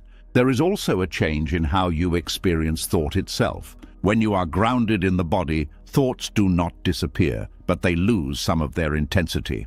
They are seen more clearly as movements, as patterns, not as absolute truths. And this creates distance, and not avoidance, but clarity. You are no longer pulled into every thought. You can observe, you can notice, and you can return to the body again and again.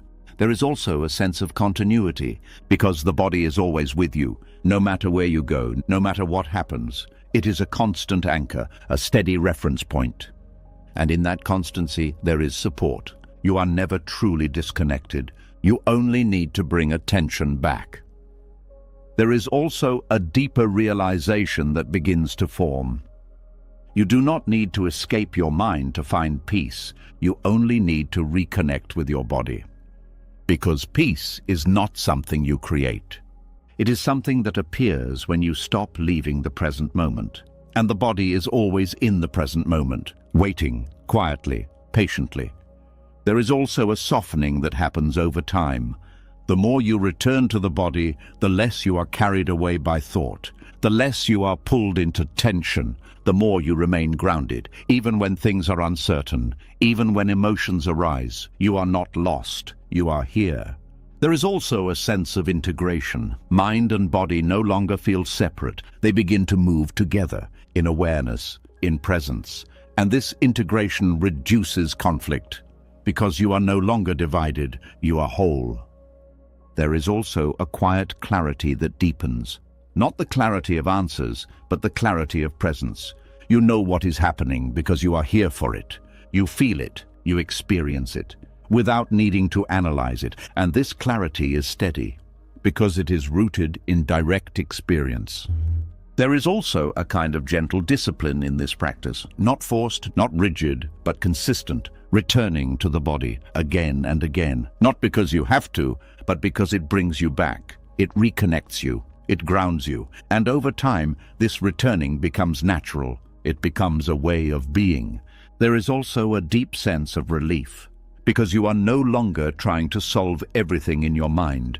You are allowing yourself to feel, to be, to experience, without needing to control it all. And in that allowance, there is lightness, because you are not carrying the weight of constant thinking. You are resting in something more stable, more real, more present. And as this connection deepens, something very simple becomes clear. You have always had a way back to yourself. It was never far. It was never hidden. It was always here, in the body, in the breath, in the quiet awareness of this moment. And when you return to it, even briefly, even gently, something shifts. The noise fades, the tension softens, the weight lifts, and you find yourself here, fully, naturally, without effort, as you have always been. And as the body becomes a place you can return to, as the breath begins to anchor you again and again, something even deeper starts to unfold. When attention is no longer lost in constant thinking, when it is no longer pulled endlessly into memory or anticipation, there is a quiet realization that begins to surface. Most of the weight you carry is not coming from what is happening now. It is coming from time, not real time, but the kind created in the mind, the past that replays, the future that is imagined. And as you remain present, as you stay with what is here through the body, that entire structure begins to loosen, slowly, gently, until something surprising happens. Time, as pressure, begins to collapse. There is a strange kind of heaviness that comes from thinking about what has already happened. Memories do not just stay as images. They carry emotion, regret, guilt, longing. And when they repeat in the mind, they begin to feel current, as if the past is still alive. At the same time, the future pulls in another direction. It creates tension through anticipation, through uncertainty, through the constant need to prepare for what has not yet arrived. And between these two movements, the mind becomes stretched, pulled backward, pulled forward, rarely resting where life is actually happening. This stretching creates pressure. Because you are never fully here, there is always something unfinished behind you, something unresolved ahead of you. And the present moment becomes just a bridge between the two, a place you pass through but never stay. This is psychological time, not the time measured by clocks, but the time created by thought, and it carries weight because it never ends. There is always another memory, another possibility, another scenario, another version of what could have been or what might be. But when you return to the present, not as an idea but as an experience, something begins to shift. The past is no longer being replayed. The future is no longer being constructed, and what remains is this moment, simple, direct, without layers. At first, this can feel unfamiliar, because the mind is used to moving, used to thinking, used to staying active. But as you stay present, as you continue to return to the body, to the breath, to what is here, the movement slows. And in that slowing, you begin to see something clearly. The past only exists as thought. The future only exists as imagination. Neither is actually happening now. And this realization begins to reduce their power, not by force, not by suppression, but by understanding. When you are fully present, memory can still arise, but it does not pull you in the same way. It is seen as a memory, not as something that is happening. It loses its grip. It becomes lighter. The same happens with the future. Thoughts about what might happen can still appear, but they are no longer overwhelming because you are not lost in them. You are here, watching, aware, and from that awareness, there is space. Space between you and the thought. Space that allows you to see clearly. There is also a deep sense of relief that comes with this, because you are no longer carrying the weight of time. You are not holding on to the past. You are not trying to manage the future. You are simply here, and in this here there is nothing extra to carry. There is also a shift in how you experience problems. Many problems exist in time. They are either based on what has happened or what might happen. But when you return to the present, many of these problems lose their intensity because they are not actually present. They are thoughts, and without constant attention, they begin to fade. This does not mean challenges disappear. It means they are seen more clearly, without added layers, without unnecessary pressure. There is also a change in how you experience yourself. When you are caught in psychological time, your identity becomes tied to the past and the future. Who you were, who you should be, what you have done, what you need to do. But when time collapses, even briefly, that identity softens. You are no longer defined by memory or expectation. You are simply here, aware, present. And this presence feels lighter because it is not carrying a story. There is also a deeper kind of stillness that becomes available. Not the absence of movement, but the absence of inner noise. When the mind is not replaying or projecting, there is quiet, a natural quiet. And in that quiet, there is clarity. Not the clarity of answers, but the clarity of being. You are not trying to figure everything out. You are simply experiencing, and that experience is enough. There is also a different relationship with time itself. Clock time remains. You still move through your day. You still plan when necessary. You still remember what is useful. But psychological time, the kind that creates pressure, begins to fade.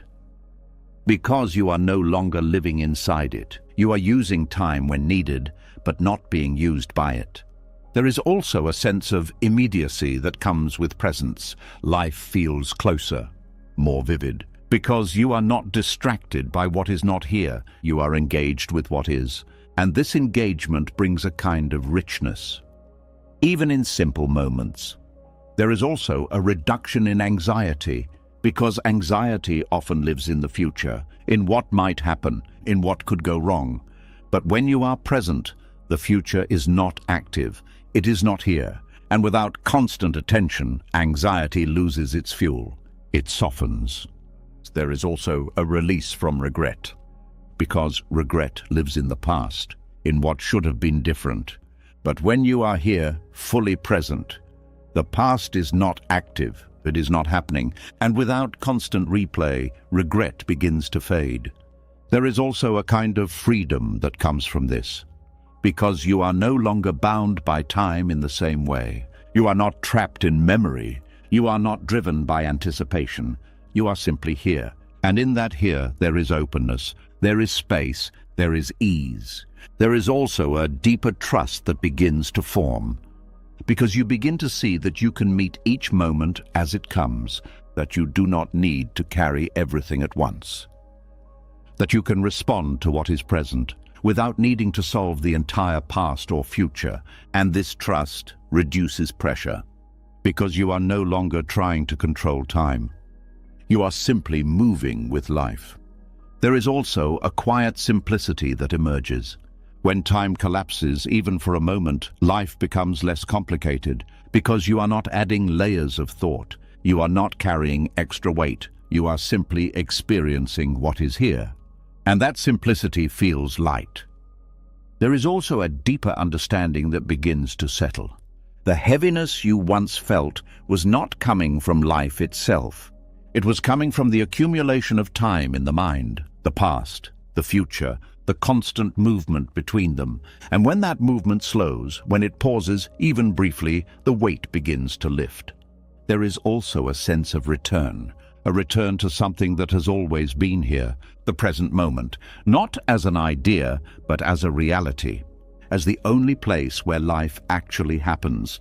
And in returning to it again and again, something changes. You begin to live here more often, not perfectly, not constantly, but more frequently. And each time you return, the grip of psychological time weakens, the pressure softens, the heaviness reduces, until one day something becomes clear. You do not need to carry the past, you do not need to control the future. You only need to be here, fully, now. And in that now, there is no excess weight, no unnecessary pressure, no constant tension. There is only life, unfolding, moment by moment. And as you rest in that unfolding, something gentle but powerful takes place. The burden of time dissolves, and what remains is presence, simple, light, free, exactly as it has always been beneath the noise, waiting for you to return. And as the pressure of time begins to dissolve, as the weight of past and future loosens its grip, something else quietly comes into focus. When you are no longer lost in memory or pulled into anticipation, when you begin to rest more often in the present, the mind does not simply become silent. It reveals its patterns. And one of the most subtle patterns begins to show itself in a way that is easy to miss. The need to complicate. There is a quiet discomfort that arises when things become too simple, when there is nothing to fix, nothing to chase, nothing to figure out. The mind feels exposed. It feels like something is missing, and almost immediately it begins to create something, a problem, a question, a layer of complexity. There is a strange habit in the mind that avoids simplicity, not because simplicity is lacking, but because it leaves nothing for the mind to hold on to. There is nothing to analyze, nothing to control, nothing to build identity around. And this creates unease, because the mind has become used to activity, used to solving, used to thinking its way through everything. When that activity slows down, when things become clear and simple, there is a kind of emptiness that appears. And instead of resting in that emptiness, the mind moves quickly to fill it. It adds layers. It creates questions that were not there. It turns clarity into confusion. This is not done consciously. It happens automatically, quietly, without being noticed. A simple situation becomes complicated. A clear feeling becomes analyzed. A direct experience becomes a problem to solve. And in that process, the mind regains something it is familiar with, control, because complexity gives the illusion of depth. It makes the mind feel engaged. It creates the sense that something important is happening. But beneath that, there is strain, because complexity requires effort. It requires constant thinking, constant attention, constant management. There is also an identity tied to this, the idea that being complex means being intelligent, that solving difficult problems means being capable, that having many thoughts means being aware. And because of this, simplicity is often overlooked. It is seen as not enough, too basic, too obvious. But simplicity is not lack, it is clarity. It is what remains when unnecessary layers fall away. And the ego resists this, because without complexity there is nothing to build around. No story, no identity, no sense of control. There is only presence, and presence does not require effort. This is why the mind creates problems where none exist. It takes something simple and adds meaning to it. It takes something direct and turns it into something to analyze.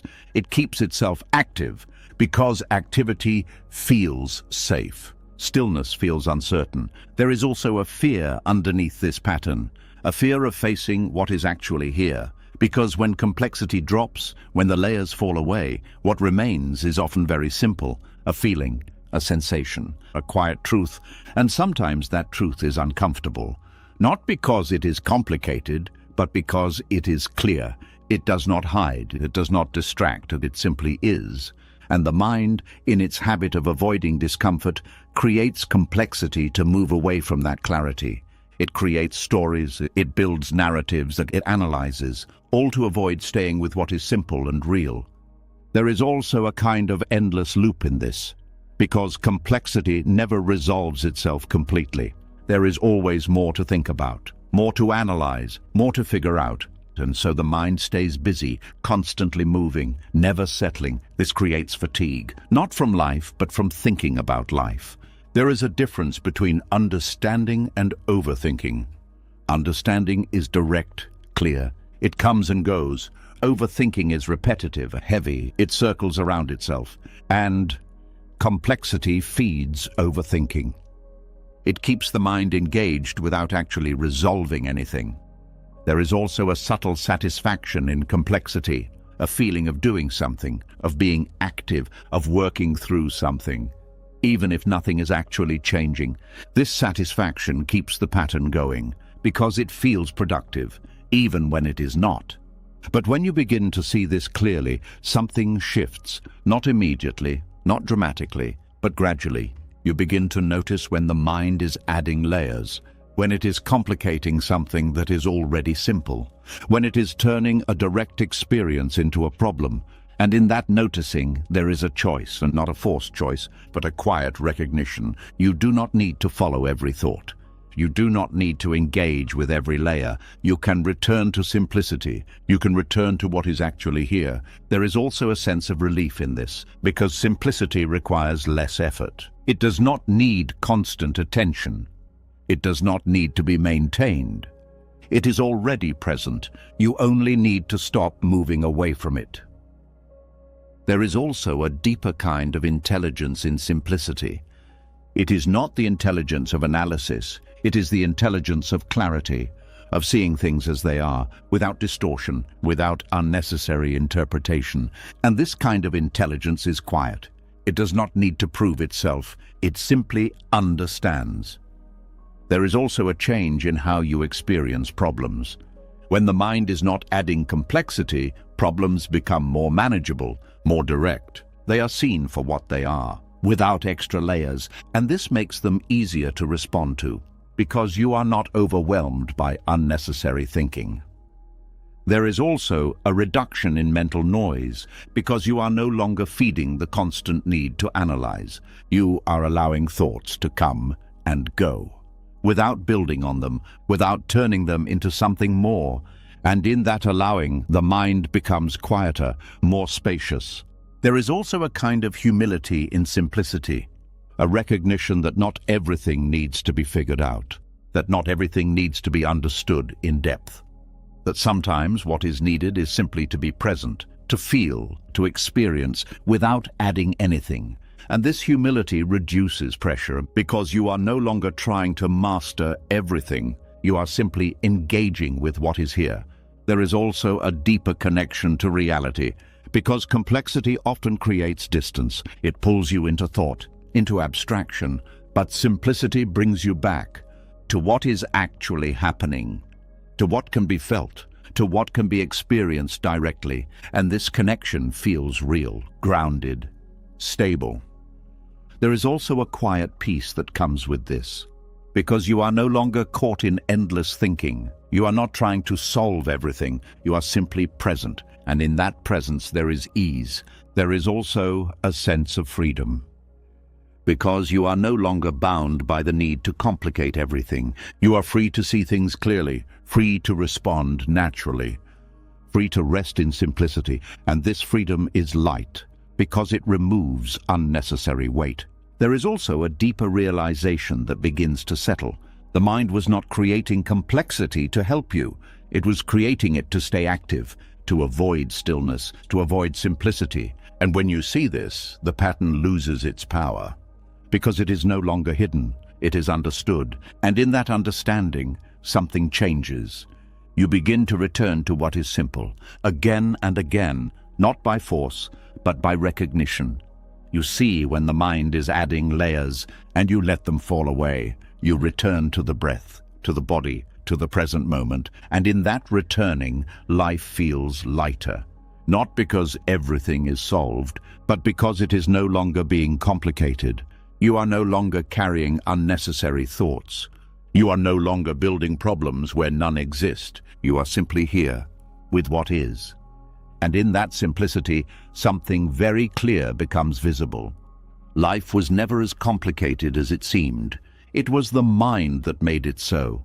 And when that tendency softens, even slightly, everything begins to feel different, more open, more direct, more real, and most importantly, lighter, because you are no longer lost in complexity. You are resting in simplicity, where nothing extra is needed, where nothing needs to be added, where everything is already enough, just as it is. And as the layers of complexity begin to fall away, as the mind no longer feels the need to turn everything into a problem, something even more subtle begins to reveal itself. When life becomes simpler, when thoughts become lighter, there is still one quiet habit that continues to carry weight: the need to be understood. It does not always appear loudly. Sometimes it hides in small moments, in the urge to explain yourself, in the discomfort when someone misreads you, in the need to clarify what you meant, what you felt, who you are.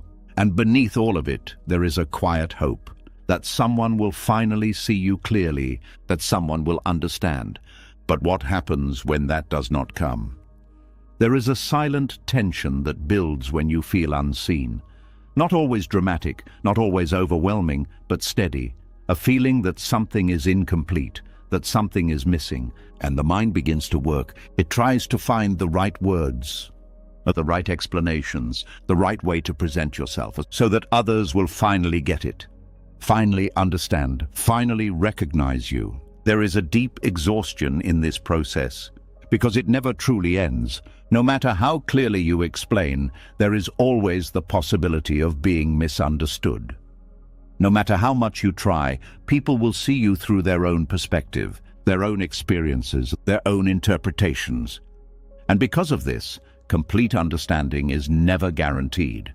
Yet the effort continues, again and again, trying to align how you are seen with how you feel, trying to control perception, trying to be understood. This effort is heavy, not because communication is wrong, but because of the attachment behind it, the need, the dependence, the belief that being understood is necessary for peace.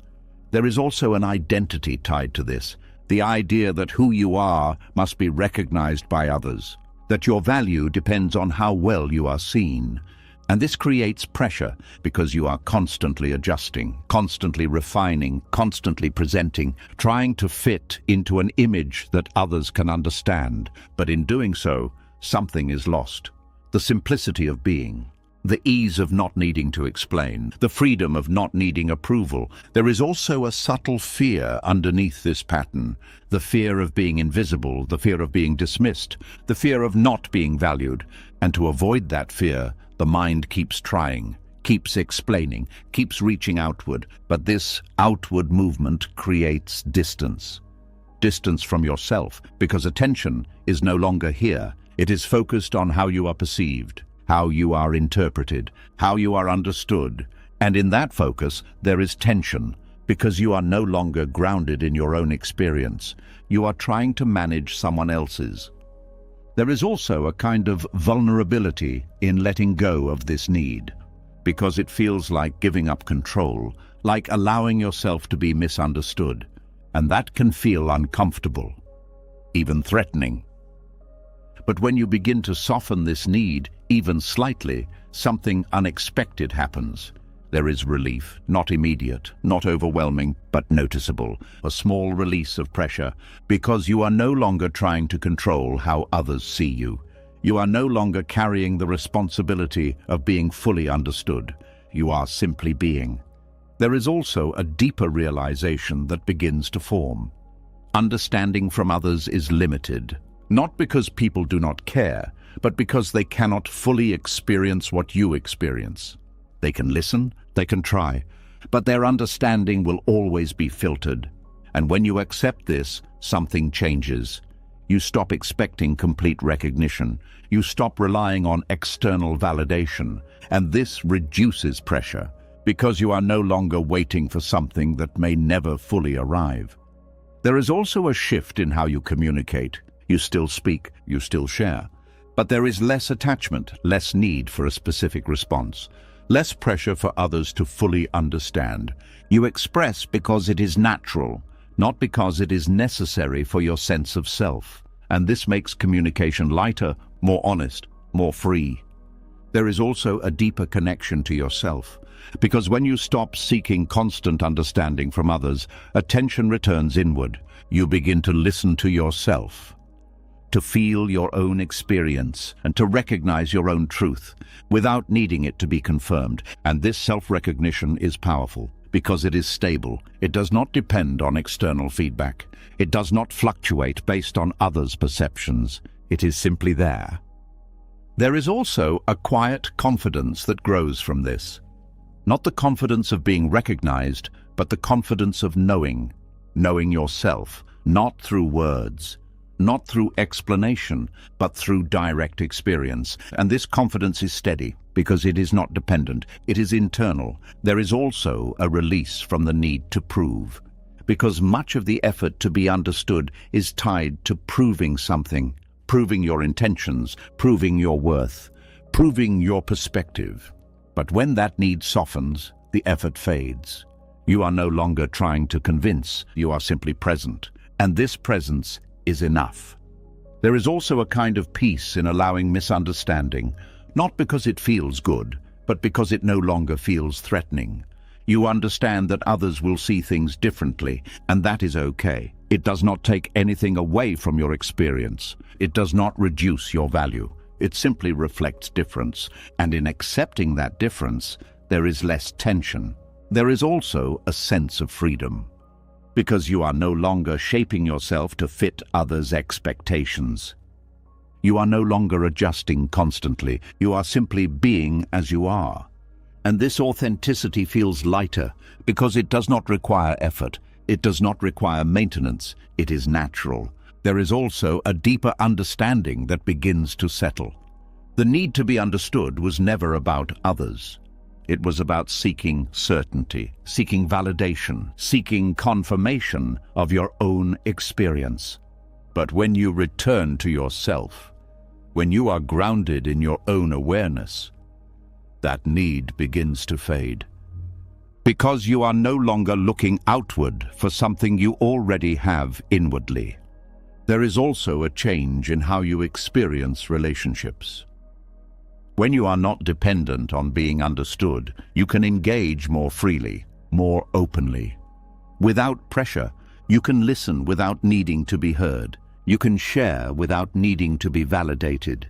And this creates space for genuine connection, without expectation. There is also a quiet sense of completeness that begins to appear, not because everything is resolved, but because you are no longer seeking completion through others. You are not waiting to be seen. You are already here, aware, present, whole, and this sense of wholeness is light, because it does not require anything extra.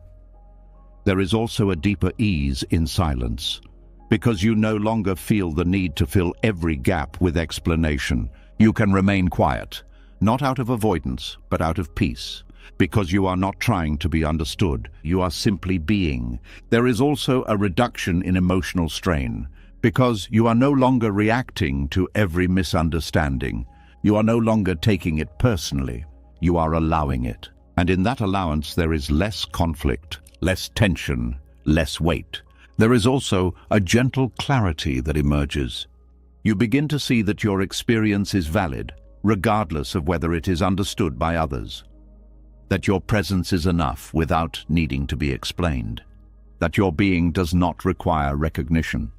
And this clarity brings peace. There is also a quiet strength in this realization, because it allows you to stand in your own experience, without needing support, without needing confirmation, simply grounded, simply present. And this strength is not rigid, it is soft, flexible, open. There is also a deep sense of relief that continues to grow, because you are no longer carrying the weight of being seen. You are no longer trying to align every perception. You are no longer explaining yourself endlessly. You are simply here as you are, and that is enough, more than enough. And as this understanding deepens, something very simple becomes clear. You do not need to be understood to be at peace. You do not need to be validated to be whole. You do not need to explain yourself to exist fully. You only need to return to yourself, again and again. And in that return, the need begins to dissolve. The tension begins to fade, the weight begins to lift, and what remains is a quiet, steady ease. A freedom that comes not from being seen by others, but from no longer needing to be. And in that freedom, life feels lighter, more open, more real. Exactly as it is, without anything extra, without anything missing. And as the need to be understood begins to fall away, as the pressure to explain yourself slowly dissolves, something else becomes easier to notice. When you are no longer reaching outward for validation, when you are no longer carrying the weight of others' perceptions, your attention settles more deeply into your own experience. And in that quiet return, something surprising begins to reveal itself. The weight you thought you were carrying may not be as solid as it feels.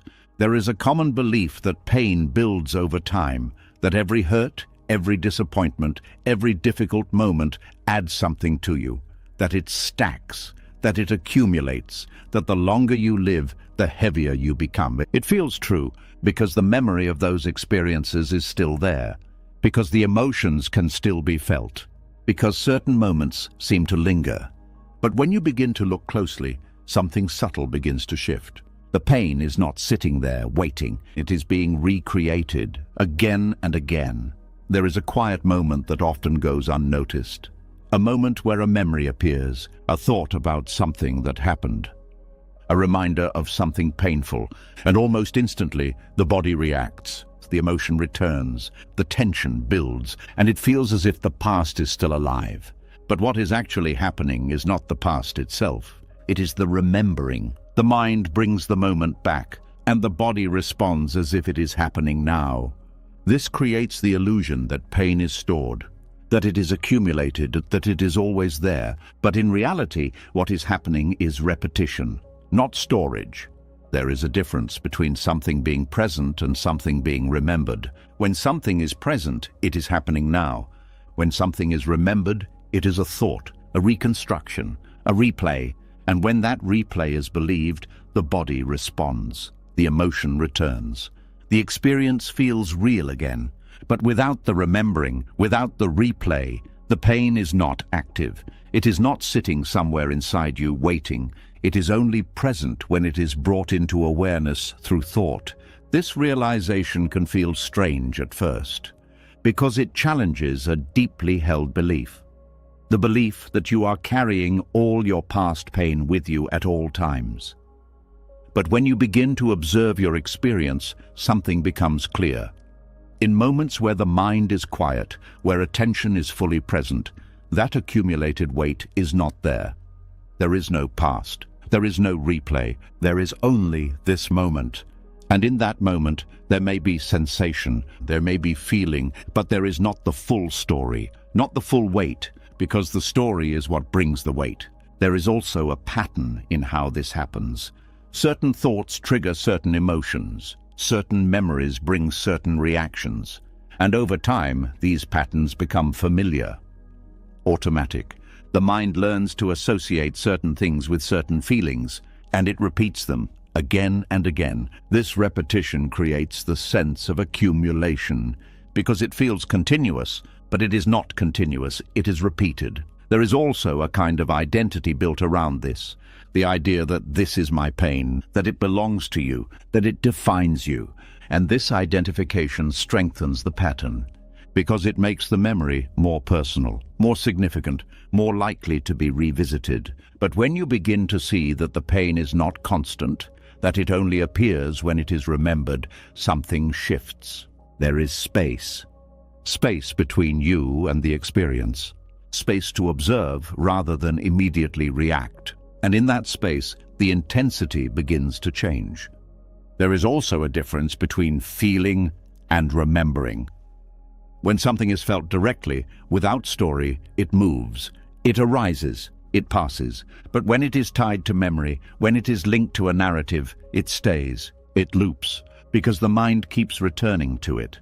This is where the sense of accumulation comes from. Not from the feeling itself, but from the repeated engagement with it. There is also a kind of habit in this. The mind returns to certain memories because they are familiar, because they are known, even if they are painful, and this familiarity creates a loop. The more you revisit something, the more real it feels, the more it feels like it is always there. But when you begin to notice this habit, when you begin to see the moment where the memory arises, something changes. You can choose not to follow it, not by force, not by suppression, but by awareness. You see the thought, you recognize it as a thought, and you allow it to pass. And when it passes, the emotion softens, because it is no longer being fed.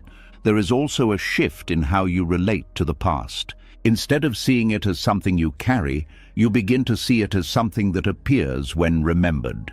And this reduces its weight because it is no longer constant, it is conditional. There is also a kind of freedom in this understanding, because it means you are not bound by your past in the way you thought. You are not carrying everything with you at all times. You are only experiencing what is present now, and what is present now can be different, lighter, simpler. There is also a deeper kind of healing that becomes possible, not by trying to fix the past, but by changing your relationship to it, by seeing it clearly, by not feeding it constantly, by allowing it to arise and pass, without building on it. And in that allowing, the intensity reduces, gradually, naturally. There is also a sense of relief that comes with this, because you are no longer overwhelmed by the idea of accumulated pain. You are no longer carrying a lifetime of weight in every moment. You are simply here, with what is present, and that is manageable, that is workable. There is also a change in how you experience time, because when you are not constantly revisiting the past, the present becomes clearer, more spacious, less crowded. And in that space there is ease. There is also a deeper understanding that begins to settle. Pain itself is not the problem, it is natural. It arises and it passes. What creates suffering is the repetition, the holding, the constant remembering. And when that pattern softens even slightly, suffering reduces. There is also a kind of gentleness that develops, because you are no longer fighting your past. You are not trying to erase it. You are simply allowing it to be what it is, a memory, not a constant presence. And in that gentleness, there is peace. There is also a quiet strength in this realization, because it gives you space to choose, space to respond differently, space to not be pulled into every memory. And this space is powerful because it changes your experience, not by changing the past, but by changing how it appears in the present. There is also a deeper connection to the moment, because when you are not lost in memory, you are here, fully. And in that presence, there is clarity, there is lightness, there is life. There is also a gradual release, not sudden, not dramatic, but steady. As you stop feeding the past, it loses its intensity. It fades, not completely, but enough to feel the difference, enough to breathe more easily. There is also a quiet realization that continues to deepen. You were never carrying as much as you thought. You were remembering it again and again, and when that remembering softens, the weight lifts. Not because the past disappears, but because it is no longer being recreated constantly. And as this understanding settles, something very simple becomes clear. You are not your accumulated pain. You are the awareness in which it appears. And when you rest in that awareness, when you stay present, when you allow thoughts to come and go without holding on to them, something changes. The past loses its grip. The weight reduces, the heaviness fades, and what remains is this moment, simple, light, free from accumulation, free from repetition, just as it is. And in that simplicity, life begins to feel lighter again, not because nothing has happened, but because you are no longer carrying it all at once. You are here, now. And that is enough. And as the illusion of accumulated pain begins to dissolve, as you start to see that what once felt heavy is often being recreated through constant remembering, something else becomes easier to notice. When the past is no longer being carried in the same way, when the mind is not looping through the same memories again and again, there is more space. And in that space, another pattern becomes clear. The constant conversation within, the quiet arguing, the endless back and forth. There is a subtle tension that exists even when nothing is happening externally, a kind of internal noise that continues beneath the surface. It does not always appear as loud conflict. Sometimes it is quiet, almost unnoticed, but it is always there. A thought appears, another thought responds. One part of the mind says one thing, another part disagrees. And without realizing it, you are pulled into this conversation, trying to decide, trying to resolve, trying to reach some kind of agreement within yourself. There is a kind of exhaustion that comes from this. Not from action, but from inner negotiation, from constantly weighing options, constantly questioning, constantly going back and forth. Should I do this? Maybe I shouldn't. What if this goes wrong? But what if it works? This movement never settles, because there is always another angle, another possibility, another thought, and so the conversation continues, endlessly. There is also a sense of division in this, as if there are multiple parts of you pulling in different directions. One part wants something, another part resists it. One part feels confident, another part feels doubt, and you become caught in between, trying to manage both sides, trying to find balance, trying to reach a conclusion. But this process rarely brings peace, because it is built on conflict, it is built on opposition. And as long as there is opposition, there is tension. There is also a deeper reason this happens. The mind is trying to create certainty, trying to find the right answer, the perfect decision, the safe path. But life does not always offer that. And so the mind keeps searching, keeps negotiating, keeps trying to resolve what cannot be fully resolved. This creates a loop, because the more you try to settle it through thinking, the more thoughts arise. And the more thoughts arise, the more there is to resolve. There is also a fear underneath this pattern, the fear of making the wrong choice, the fear of uncertainty, the fear of not being in control. And to avoid that fear, the mind keeps analyzing, keeps debating, keeps trying to figure everything out.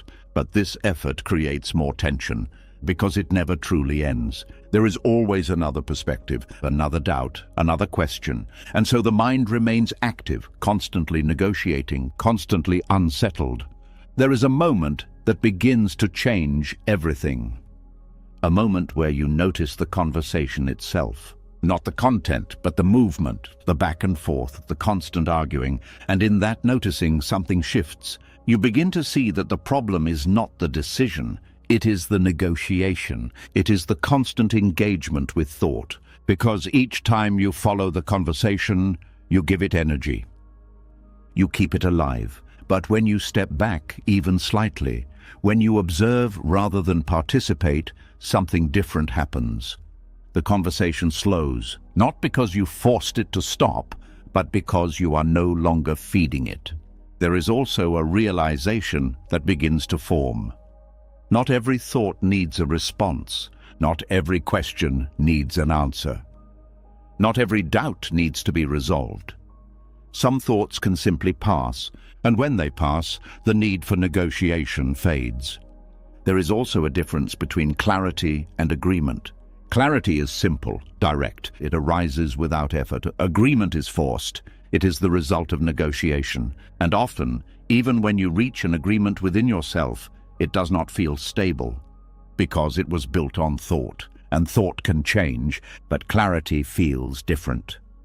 It is quiet, certain without needing to prove itself.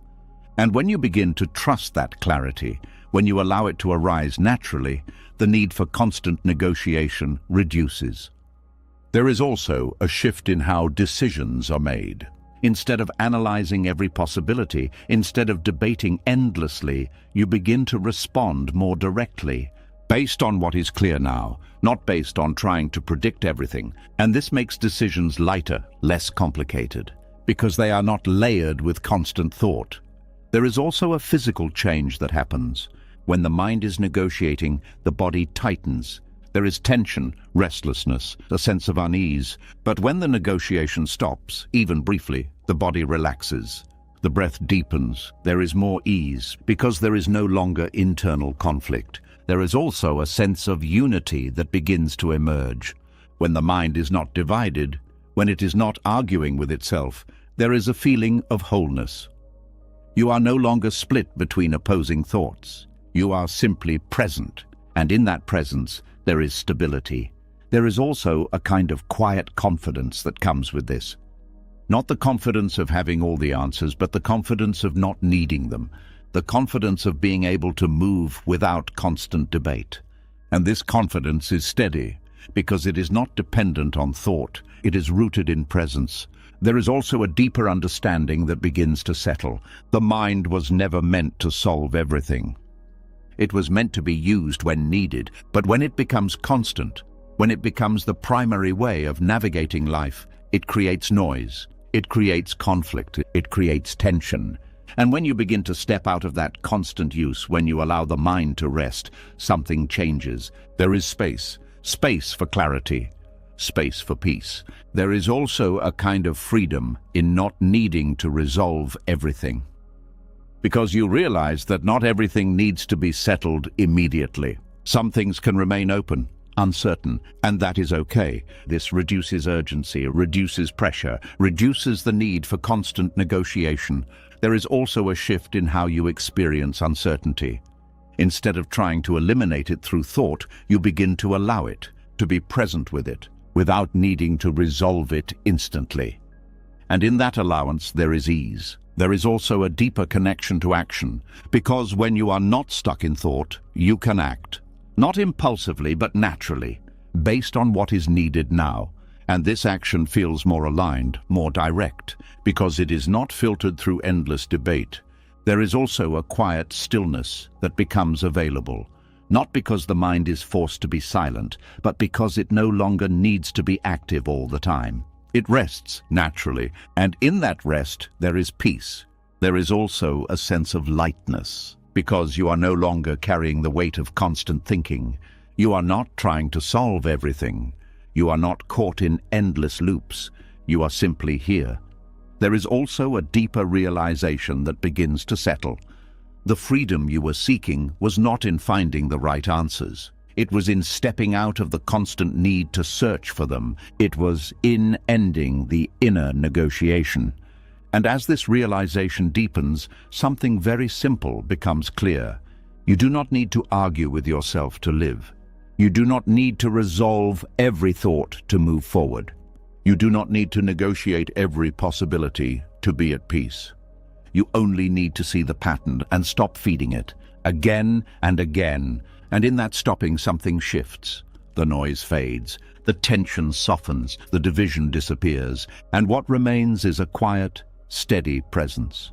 A sense of ease that was always there beneath the conversation, waiting, unmoving, uncomplicated. And as you rest in that presence, life begins to feel different, lighter, simpler, more direct, because you are no longer divided within yourself. You are whole without needing to force it, without needing to think your way into it, just naturally, as you have always been beneath the noise.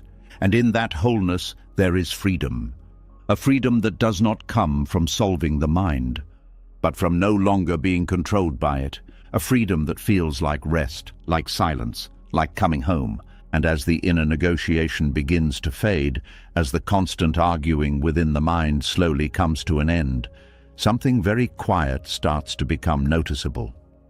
When the back and forth softens, when the need to resolve every thought is no longer driving your attention, there is a subtle shift. Not into more thinking, but into something you may have been overlooking all along, the silence between thoughts. It is easy to miss because the mind is used to movement, used to filling every moment, used to continuing the next thought before the last one has even finished. But when that movement slows, even slightly, something appears. A gap, a pause, a moment where there is no thought. At first it feels almost invisible, so brief that it seems like nothing.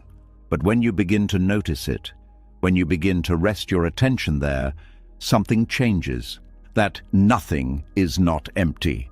It is peaceful. There is a quiet stillness that exists between thoughts. It does not need to be created. It is already there. It has always been there. but it is often covered by constant thinking, thought after thought, one following another, without space, without pause, and because of this, the silence goes unnoticed. But when the mind begins to slow, when the need to think reduces, even for a moment, that silence becomes visible, not as an idea, but as an experience, a direct experience of stillness. There is something deeply calming about this, not because it is exciting, not because it offers answers, but because it carries no tension, no effort, no weight. It simply is. There is also a difference between forcing the mind to be quiet and noticing the quiet that is already there. Forcing creates resistance. It becomes another effort, another task. But noticing is effortless. It does not require the mind to stop. It only requires attention. You begin to see that after a thought ends, there is a small space before the next one begins. And in that space, there is no problem, no story, no identity, just awareness. There is also a shift in how you experience thoughts themselves. Instead of being pulled into every thought, you begin to see them as movements. They arise, they pass, and between them there is space. This changes your relationship with thinking. You are no longer fully immersed, you are observing. You are aware of the movement but not controlled by it. There is also a kind of relief in this, because you realize that peace is not something you need to find in the future. It is already present, in the gaps, in the pauses, in the moments where the mind is not active. There is also a subtle fear that can arise when this space becomes noticeable, a feeling of unfamiliarity, because the mind is used to noise, used to activity, used to filling every moment, and silence can feel strange, even uncomfortable.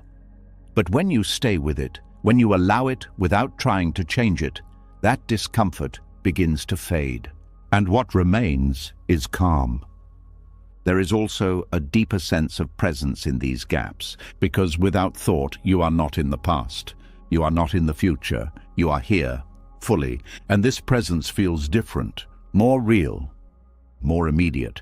There is also a physical aspect to this experience. The body relaxes, the breath deepens, there is less tension, because there is no internal movement creating pressure. It is simply still, and that stillness is felt, not just mentally, but physically. There is also a kind of clarity that emerges from silence. Not the clarity of answers, but the clarity of seeing.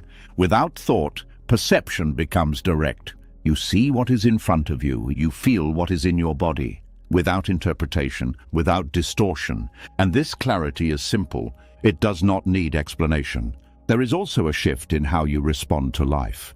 When you are connected to the space between thoughts, reactions slow down. There is a pause, a moment where you can respond rather than react. And this changes everything, because you are no longer acting from automatic patterns. You are acting from awareness. There is also a sense of continuity in this silence, because it is always there. Even when thoughts are active, it is not something that appears and disappears. It is something that is always present, but often unnoticed. And when you begin to notice it more often, it becomes more accessible, more familiar. There is also a deeper realization that begins to form. Thoughts are not constant. They only seem constant because attention is always on them. But when attention shifts, when it rests in the gaps, the continuity breaks. You see that there are moments of stillness, moments of silence, and those moments are not lacking. They are full of presence, full of awareness. There is also a kind of freedom in this discovery, because you are no longer dependent on thought for your sense of being.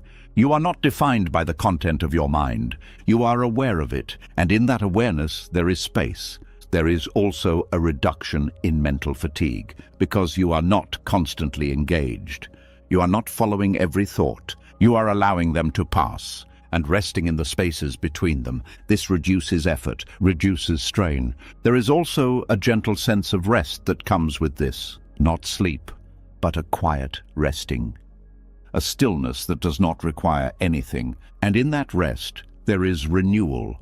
There is also a deeper connection to the present moment, because without thought, There is nothing pulling you away. You are here, fully engaged, fully aware, and this makes life feel more vivid, more real. There is also a subtle shift in identity. You are no longer the thinker, you are the awareness in which thoughts appear. And this shift is profound because it changes how you relate to everything. You are no longer inside the noise, you are aware of it. There is also a quiet confidence that grows from this, because you begin to trust the silence. You begin to see that you do not need constant thinking to function, that you can move through life from a place of stillness. And this confidence is calm, not forced. There is also a deeper peace that becomes available. Not because thoughts disappear completely, but because they no longer dominate your experience. They come, they go, and you remain in the silence, in the space. There is also a sense of returning to something that was always there. Something that did not need to be created, only noticed. And in that returning there is familiarity, a quiet recognition. There is also a gradual deepening. The more you notice the space between thoughts, the more natural it becomes. The more you rest in it, the more it becomes your baseline, not the exception. And in that shift, life begins to feel different, lighter, less crowded, more open. There is also a realization that continues to unfold. Peace was never hidden, it was simply overlooked, covered by constant thinking. But when the thinking slows, when the gaps become visible, peace reveals itself, naturally, effortlessly. There is also a sense of simplicity in this, because it does not require complex understanding and it does not require effort. It only requires noticing, being aware of what is already there. There is also a quiet joy in this discovery, not excitement, not intensity, but a steady, gentle joy. That comes from being present, from being still, from being aware. And as this awareness deepens, something very simple becomes clear. You do not need to stop your thoughts to find peace. You only need to notice the space between them, because in that space there is no conflict, no tension, no weight. There is only silence, and in that silence there is everything you have been looking for. Not as an idea, but as a direct experience, here now, always available, waiting quietly for your attention. And when you rest there, even briefly, something shifts. The mind softens. The body relaxes, the weight lifts, and you find yourself in a place that feels both new and familiar. A place that was never created, only discovered, the space between thoughts, where peace has always been. And as the silence between thoughts becomes more familiar, as you begin to rest more often in that quiet space where nothing needs to be added, something else starts to fade without effort. When the mind is no longer constantly active, when it is no longer searching, comparing, or reacting as quickly, a certain habit begins to lose its strength. The habit of measuring. It becomes easier to see how often the mind looks outward, how quickly it moves from simple awareness into comparison, how naturally it begins to place one thing against another. And as that becomes visible, something begins to loosen. Because comparison cannot survive in silence. It needs thought, it needs judgment, it needs a constant movement away from what is here. And when that movement slows, comparison begins to fade. There is a quiet heaviness that most people carry without naming it. It does not always feel like pressure. Sometimes it feels normal, familiar, almost invisible. But it is there in the background of many thoughts, a subtle measuring, where you stand, what you have, and how you are doing, and against that, an image of someone else, their progress, their success, their appearance, their life. And without realizing it, your experience becomes divided, not just what is here, but how it compares. This division creates weight, because what is present is no longer enough on its own. It is being evaluated, judged, placed in a scale, and that scale is never stable. Because it is always shifting. There is always someone doing more, someone doing less, someone ahead, someone behind. And so the mind keeps moving, adjusting, comparing, trying to find a place where it feels balanced. But that place never stays. Because comparison is endless. There is no final point, no stable ground, only movement. And that movement creates tension. There is also a subtle identity built through comparison. a sense of self that depends on where you stand relative to others, better than, less than, equal to. And this identity is fragile because it depends on external reference. It is not grounded in your direct experience. It is built on perception, on interpretation, on shifting conditions. And because of that, it is unstable. It creates pressure, a need to maintain, a need to improve, a need to protect. There is also a quiet dissatisfaction that comes from this. Because no matter where you are, comparison can always find something lacking, something missing, and something not enough. And this keeps the mind unsettled, always searching, always measuring. There is also a kind of distance created by comparison, because attention is no longer here. It is out there, on someone else's life, someone else's path, someone else's outcome. And in that outward movement, your own experience becomes secondary, filtered, distorted. There is also a loss of clarity, because you are no longer seeing things as they are. You are seeing them through the lens of comparison, and that lens changes everything. It turns simplicity into judgment. It turns presence into evaluation. It turns life into a constant assessment.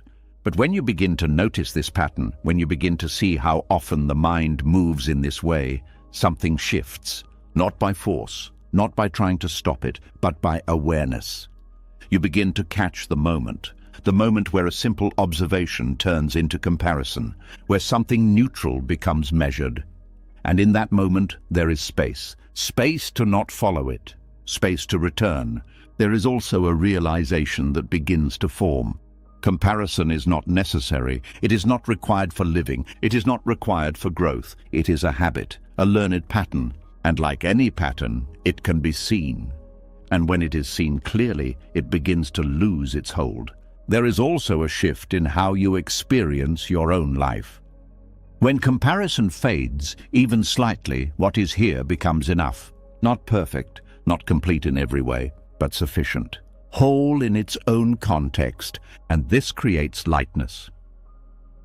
Because you are no longer adding extra layers, you are simply experiencing. There is also a deeper sense of individuality that emerges, not as a concept, but as a reality. You begin to see that your path is not meant to mirror anyone else's, that your experience is unique, that your pace is your own. And in that recognition, there is less pressure, less need to match, less need to compete. There is also a change in how you view others. Without comparison, others are no longer benchmarks. They are simply people, living their lives, moving through their own experiences. And this creates space for genuine connection, because you are not measuring, you are not evaluating, you are simply relating. There is also a reduction in envy, because envy is built on comparison, on the idea that someone else has something you lack. But when comparison softens, envy loses its foundation, because you are no longer viewing life through that lens. You are simply here, with what is present. There is also a quiet contentment that begins to appear. Not excitement, not achievement, but a steady sense of enough. Enough as you are, enough where you are, enough in this moment. And this contentment is light, because it does not depend on anything external. It is not waiting. It is already here. There is also a deeper freedom in this, because you are no longer bound by the need to measure yourself constantly. You are no longer adjusting your worth based on comparison. You are simply being. And that being is not defined by others. It is direct, immediate. There is also a shift in how you approach growth. Instead of comparing your progress to others, you begin to respond to your own experience, to what feels true, to what is needed. And this makes growth more natural, more aligned, because it is not driven by pressure, it is driven by clarity. There is also a physical lightness that comes with this, because comparison creates tension. It tightens the body. It creates restlessness, but when it fades, the body softens, the breath deepens. There is more ease. There is also a deeper understanding that begins to settle. Comparison was never about reality. It was about perception, about interpretation. And when you step out of that interpretation, when you return to direct experience, something changes. Life becomes simpler, more direct, more real. There is also a quiet humility in this, because you are no longer placing yourself above or below. You are simply here, among others, without needing to define your position. And this humility brings peace. There is also a sense of returning to what is actually here, without adding anything, without measuring, without judging. And in that return there is clarity. There is ease. There is also a gradual release. The more you notice comparison, the less automatic it becomes, the less it controls your experience, and over time, it fades. Not completely, but enough. Enough to feel the difference. Enough to feel lighter. There is also a deeper realization that continues to unfold. The weight you felt was not coming from your life. It was coming from how you were measuring it.